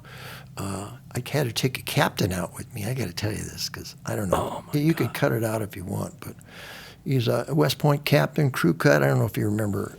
I don't even remember his name, but Clyde. They made Clyde have me take him with us because apparently we weren't. It was a big deal, and we weren't responsible enough to bring back the straight scoop. So they sent this captain with me. So we're up there, and there's 4 of us, 4 Americans, Smitty and Junkins and myself. So we get up, we're zigzagging going up the hill, the mountain, and I hear this. Something behind me draws my attention because we can hear these bad guys, NVA. We can hear them singing and talking. No. Oh yeah. They moved along that road, one company at a time, which was 60 men. theoretically 60 guys, one company of NVA. And so I turn to my left, look over, and the captain's got his car 15 leaned up against a tree. He's got his pants down. He's lighting a cigarette. What? He's got 3 leeches on the head of his penis. Oh. True. And I'm like this. He smokes kind of up. We're like 200 yards underneath these guys. And I'm going like this, and I'm wondering. WTF times 2. It was funny, and it was tragic, Yeah. and it was scary as shit at that point. So, he went ahead and did that, and we moved up there, got to the top. We found out we got to the top of just the little ridge, and we walked, after a while, we're observing for a little bit, watched one company walk through, and then we came up, and Smitty and I walked up on the road. And right in front of us, they had a widening of the road, and they had these logs that were placed around that section. It was a break area. It was a break area for them. They loved their troops. They took care of those boys. And so we're standing up there. So they moved out, fortunately, before you got to the top. Well, that group did. But what we found out was that about every quarter of a mile, they'd have a company. They spread them out. So we pulled back off. We're just off, and there's a slope that goes down. He's up there, and he's squatting, and he's leaning up against a tree. I'm right behind him, about 15 feet directly behind him. These guys take a break. This NVA company takes a break right in front of him. Whoa. And he's got his hand behind his back, and he's doing this. 5, 10, 15, gets up to 60. Oh. Yeah. And then one of the Indians coughed. They all had TB. Sure. And he turns around, and his eyes are this big, and then he slides down. You hear all this yelling up there. First it goes, da, da, da, da, and then they start yelling, and then they broke up, and they went, because we had, there was an elevation on both sides. We were sort of in a little low area. And I just turned them around and let's get the hell out of here. So we were sliding on our butts all the way down that mountain. Called a helicopter and the guys, and we got to the bottom, and they came picked us up, and we start to fly away, and there's a RPG. I'm sitting right I'm just happened to be right between the pilot and the co-pilot. Yeah. Right in front of the bulb of like 10 feet in front of us. And it didn't come from down to up. It was more like the sides. Horizontal. Otherwise it went, whew, the smoke. And Oh, yeah, it's streaming. Yeah. And we got back. We got out of there, got back. I come into the LZ there at Mylock. This is November 30th. Oh. Clyde is standing on the side of the LZ with somebody I don't know. It turned out to be a radio operator. Right. There's nobody else there. You know how it was. The guys usually show up. Well, there's nobody there. A team went out the day after we went out and got shot up, and they were medevaced. And then all the guys that jumped in that elder son thing, I don't know what happened there, except they got hit by a rocket, supposedly. Yeah, November 30th, Kingby was 7 SF men. Right. And the crew, all lost. And again, you're forgetting one more little detail. Before that mission, you and Lynn Black, John Peters, John Smith had volunteered to do that mission, and you were on a helicopter en route to it, and then when you got called back. No. There's That a wasn't picture. me. That wasn't me. Yes, it is. Really? Yeah, you were there. I don't remember it. It's a great picture, though. Is it? Yeah. But the key thing is, had you gone on a mission 4 days later, 5 days later, the mission, they go through and they die. Yeah, I don't remember that. That's okay. That's why I get paid the big bucks, Tim. But I remember me going over to Clyde, and he's looking at me. I can remember his face. November 30th. Yeah. Sure. And I go over to him, and he puts his arm on his shoulder, and we walked off, and he told me about it, and I just went off, man. Sure. Oh, yeah. It was a horrible day. Horrible day. And you know what? There was so much going on there at Mylock. They didn't debrief me at all, ever, on that mission, that important mission. Really? All that stuff we found out, yeah, they're coming through. Yeah, there's a lot of them. All that stuff. I remember that later on because everybody was sort of blown away by that day. And that was the day. That was the last mission run out of Mylock. Or six, where guys came back. And it was till they closed Mylock that day. Really? That day. I didn't know that. Yeah. My recollection is that we were on helicopters going back to Fubai. Like, if it wasn't that day, it was the next day. It was the next day. My God. So did you ever sign a book for me? No. Because I asked you when you thought I was pissed at you, you said, I didn't want to. Okay. Look, let's wrap it up here. Believe it or not, our 2-hour interview's gone an extra hour and 10 minutes just for good luck. No. Because it's been so interesting.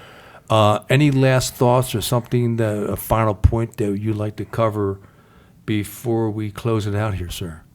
I mean, I like to say at least one thing. After you're done, you go to college, you become an attorney, Oh, yeah. and you're a prosecutor, and a successful prosecutor in the I was okay. Riverside County DA's office for years, prosecuting major scumbags, murderers, perps. I had the longest. No, I'm not going to do that. You just say I had the longest tenure. No, I had the longest sentence. Is that right? In California history. For murder? No. For? Child molestation. Ooh. Andrew Magana. 1,000 years to life. Wow. No judge can cut that short. And I was being a shithead when I told the newspaper, I said, yeah, but he doesn't have to do all that time. I said he'll be eligible for parole in about 750 years. And I swear, I got such a backlash there from the defense attorneys. They think,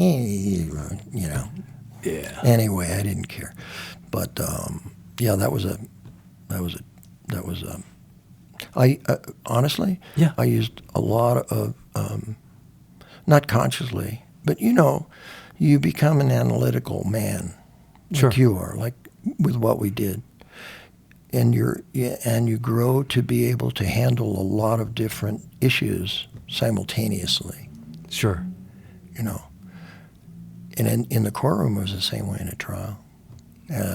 Not that I was the greatest trial lawyer in the world or anything, but I was aware of that at some point. Absolutely. And during that time, you were able to raise 2 daughters. Who today are very successful. It was all my doing. I did it. my now ex-wife was wonderful, and she was and still is a great mother. We get along great. My oldest daughter is in her last year of medical school at University of Arizona, Phoenix. My youngest daughter is in law school at USD. Wow. Well, my daughter's teaching classes. And they still like me. My daughter's teaching classes at USD now. Is that right? Yeah. We'll compare notes. Oh, we got it. We got some history, man. See, we didn't know that, right? That's why we do these SOGcasts. Seriously, I didn't know that. I'm very serious. Yes, sir. Yeah, well, congratulations. That's awesome. Yeah. That's a good school. We've been blessed with good girls. Girls are awesome. Boys are. I wish I had. It doesn't matter. What I had was what I got, and that's what I wanted, and because Indeed. as soon as they're everything to you. Yeah. And so, any last thoughts? Any point you should? I don't think there's anything in my head left. I don't know. I might have a thought in a day or two. I can tell you that thing last night, man. I told you I'm like a hermit, and I had so much interaction with so many great guys. Yeah. Just being around, it was a reminder for me. I told you, like, I really did wake up like at 3:30 in the morning. It was like, oh my God. Well, I'm like you in that every man I've met since our time at FUBI, FUB1, I judge everybody against them. I agree. Because the men we served with, our senior Isn't it NCOs. amazing? Here we go through all these years of our life. We have all these. I mean, you've had a great career. You're a journalist. You're an author, and all of this.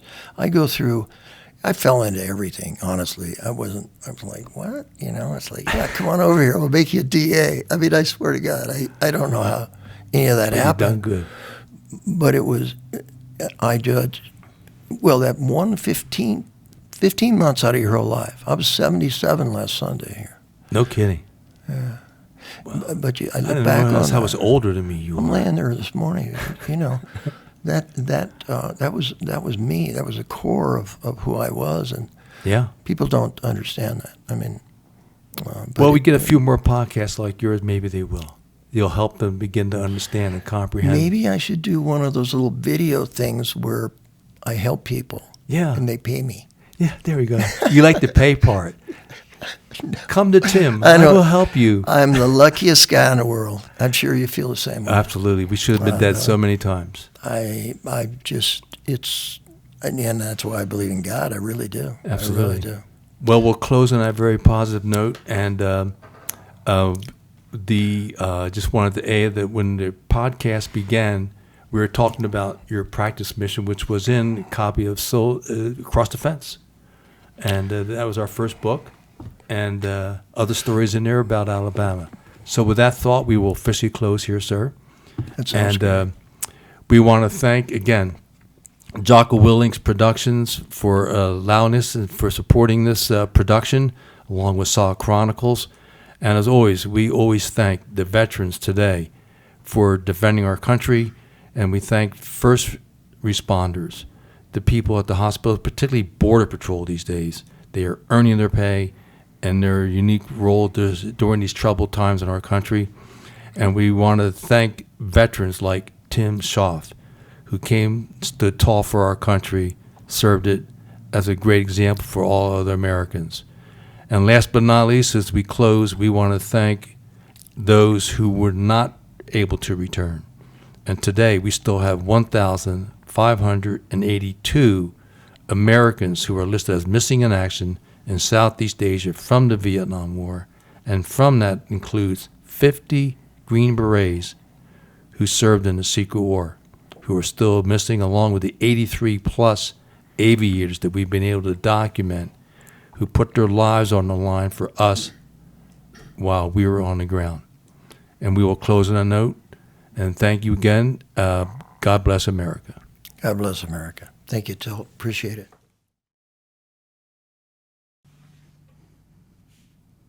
SOGCast031 is behind us. Yes, sir. Tim Schaaf, huh? It's just like 1 year, one tour of duty. I guess he extended a little, and but still, my God, we remember him, and vividly from one of our characters when he came down from Khe Sanh, of course. But some of those stories. Yeah, I was wondering, because as Tim was, going through his stories and going through how he got, into SOG, and I was wondering how you two kind of initially crossed paths. We didn't dive too deep into that. Well, that's true, because he always puts himself in that position. I'm the new guy. Well, by the time I get there, it was in May. He had come in a few times to FOB1, but it was always like only there. Then he was gone because either to Khe Sanh or up to Mylock, and then in between, he would be down there in between missions or back briefings. So, and of course, then after October 5th, when all that went down with Lynn, then it was kind of like, whoa. Now, if Tim had been to 1-0, the good point man would still be alive. Mm-hmm.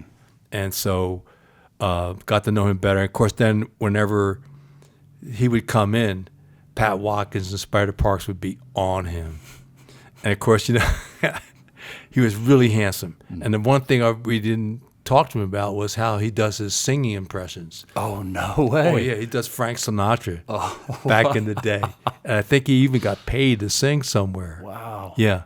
So, and, before we did our recording, we teased him about how he may have worn the mirrors out in Fubai.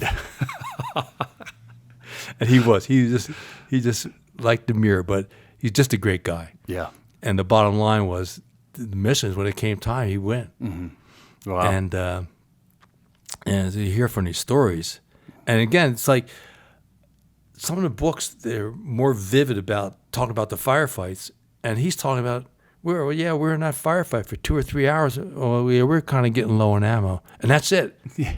It's like, come on, dude, back the tape up a little bit. You got a couple more details here. Yeah. Because that mission that he was talking about near the end, that 7-day mission when Roger Lockshear and the 101st Airborne came in, and that whole episode of the slick pulling out and coming back, that's the line where Roger Lockshear is talking about there's hundreds of men on the ground, and the M60 couldn't kill them fast enough. So, and here's Tim. Yeah, we had a firefight, and we started getting low on ammo. Really? Yeah. I really did enjoy how Tim was kind of painting the picture when he's throwing, the endage onto the helicopter, sure, and seeing, watching the bullet holes appear, around him, and then seeing the bullet hole between the door gunner's feet appear. Yeah, and that's just bananas. Yeah, because in the helicopters in the U, he's had that more of a thick metal. I guess it may have been a thick aluminum, but still, when you're on and bouncing, that's a hard metal. Then to see the rounds come through, oh my God, that brought back a few memories. Yeah, I bet. I never saw anything that dramatic though. The round coming between the door gunner's feet though. You saw some tracer fire coming through the hole of a helo. We had that with the King Bees more, and other times with rounds. There was one time we had a couple of the punctures in this little partition. Like you have the pilots and the co-pilot. Oh. Then there's that strip of aluminum or whatever it is, and then there's the doors that are open. Saw a couple of punctures there on the extraction. It's kind of like you're waiting for the helicopter to crash. Oh. Somehow it just keeps purring along. Speaking of helicopter crash, gosh, Tim going down and just busting the slicks off of his. Oh, yeah. Oh. Yeah. And that's a hard landing, but again, it could have been a lot worser. Yeah, for sure. Oh. Yeah. But they practiced those over years. The pilots, that's one of the things they always practiced was the emergency landings using auto rotation. And we had a little bit of that with the Operation Tailwind, which was the classic with a CH-53 Delta model loaded with people and intel reports and weapons. And when it crashed, but it was in auto rotation, they never trained for it. Because the helicopter was new, but they trained how to fly it, but they never got around to that part of training with weight, with troops, and no engines. Yeah. Speaking of training, I was listening to the part of the story where on that training mission where they're getting into the Navy boats, and the SOG guys had never really trained for that. Particular contingency, right? It just wasn't something that was getting trained up on. Yeah, there was no shorelines in Laos. Yeah. There may have been some lakes or something, but we never had the United States Navy standing by to come pull our ass out. Yeah. That's one of those classic. I remember writing that. When I'm writing it the first time, I just laughed. Yeah. It was just like, but on the other hand, they were all lucky to come out of it. Many NVA, Viet Cong, or whatever they were. But, that's why that training mission alone. There were a few others where people had run into contact, of course, but that one stuck out. And he forgot that when they came back, they got razzed something fierce. Yeah, right. You had a firefight. Did you run out of bullets from making it sound like it was a firefight? Did it eventually come out that those guys had actually gotten into some pretty heavy contact out there? Oh yeah. Tim, by that point, they had they said, well, okay, Black, you're here, Tim's here. We're going to talk to each of you separately. Oh, really? Yeah, but in jest. Yeah. And then after they talked to them, then Pat Watkins, and then okay, we've heard the stories. Yeah, okay, maybe there was a little bit more fire than we realized. Yeah. It's corroborated by the team. It's good stuff, man. Oh, I know, just crazy. And then Tim, because he was in Riverside County and I was down in San Diego County, and there were some major trials up there that he made headlines with convictions. Wow.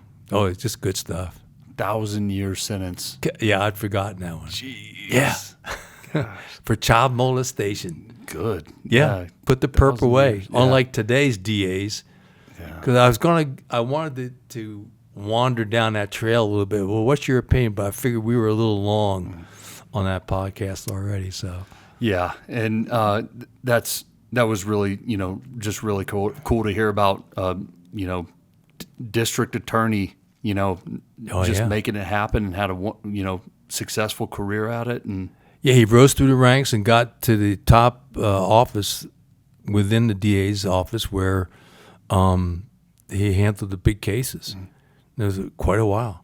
Which was a little hard for me to compute there at first because he's just such a riot. We're in here talking and joking and having a good time. And but he did, he had a very serious job, very serious career, and did God's work out there. He did. Yeah. Yeah, just cleaning up, picking up with the police arrested and get him in jail. Unlike some of these DAs today in Smelly County. Oh my God.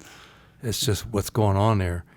It's a time for our country under great challenge, but back in the day, his day, he did it, got it done. Absolutely. Yeah, and the time on the ground, and he took some razzing because he was just such, like you see him, he could give it out, but he took it. Yeah.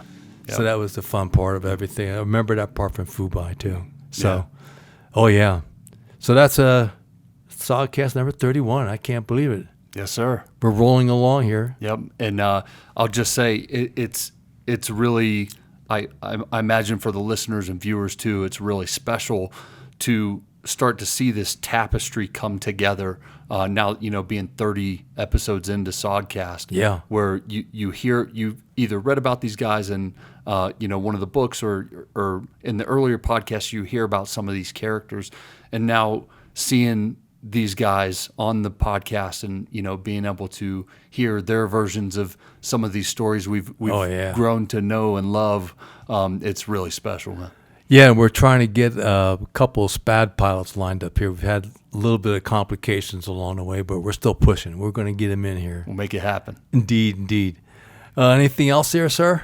No, sir. Pleasure being here. Thanks for having me. Well, thank you. And again, we thank Jocko Willink Productions for making all this happen in conjunction with SOG Chronicles. And as always, we, to this day, always thank all our veterans, service members that are out there today protecting our country, along with our first responders. And those Border Patrol men just seem to earn a special place in our hearts during these challenging times. And as always, you can go to Jocko's website for a lot of his product lines. We always encourage our viewers to do so, to support him and supporting these products. And then also, I've got my books, which we started off today with Across the Fence, and then we have On the Ground and SOG Chronicles, and they're available all through Amazon. And then last but not least, as we thank people like Tim who served our country, we always pay homage to those who did not come home. And we close on that note. God bless America.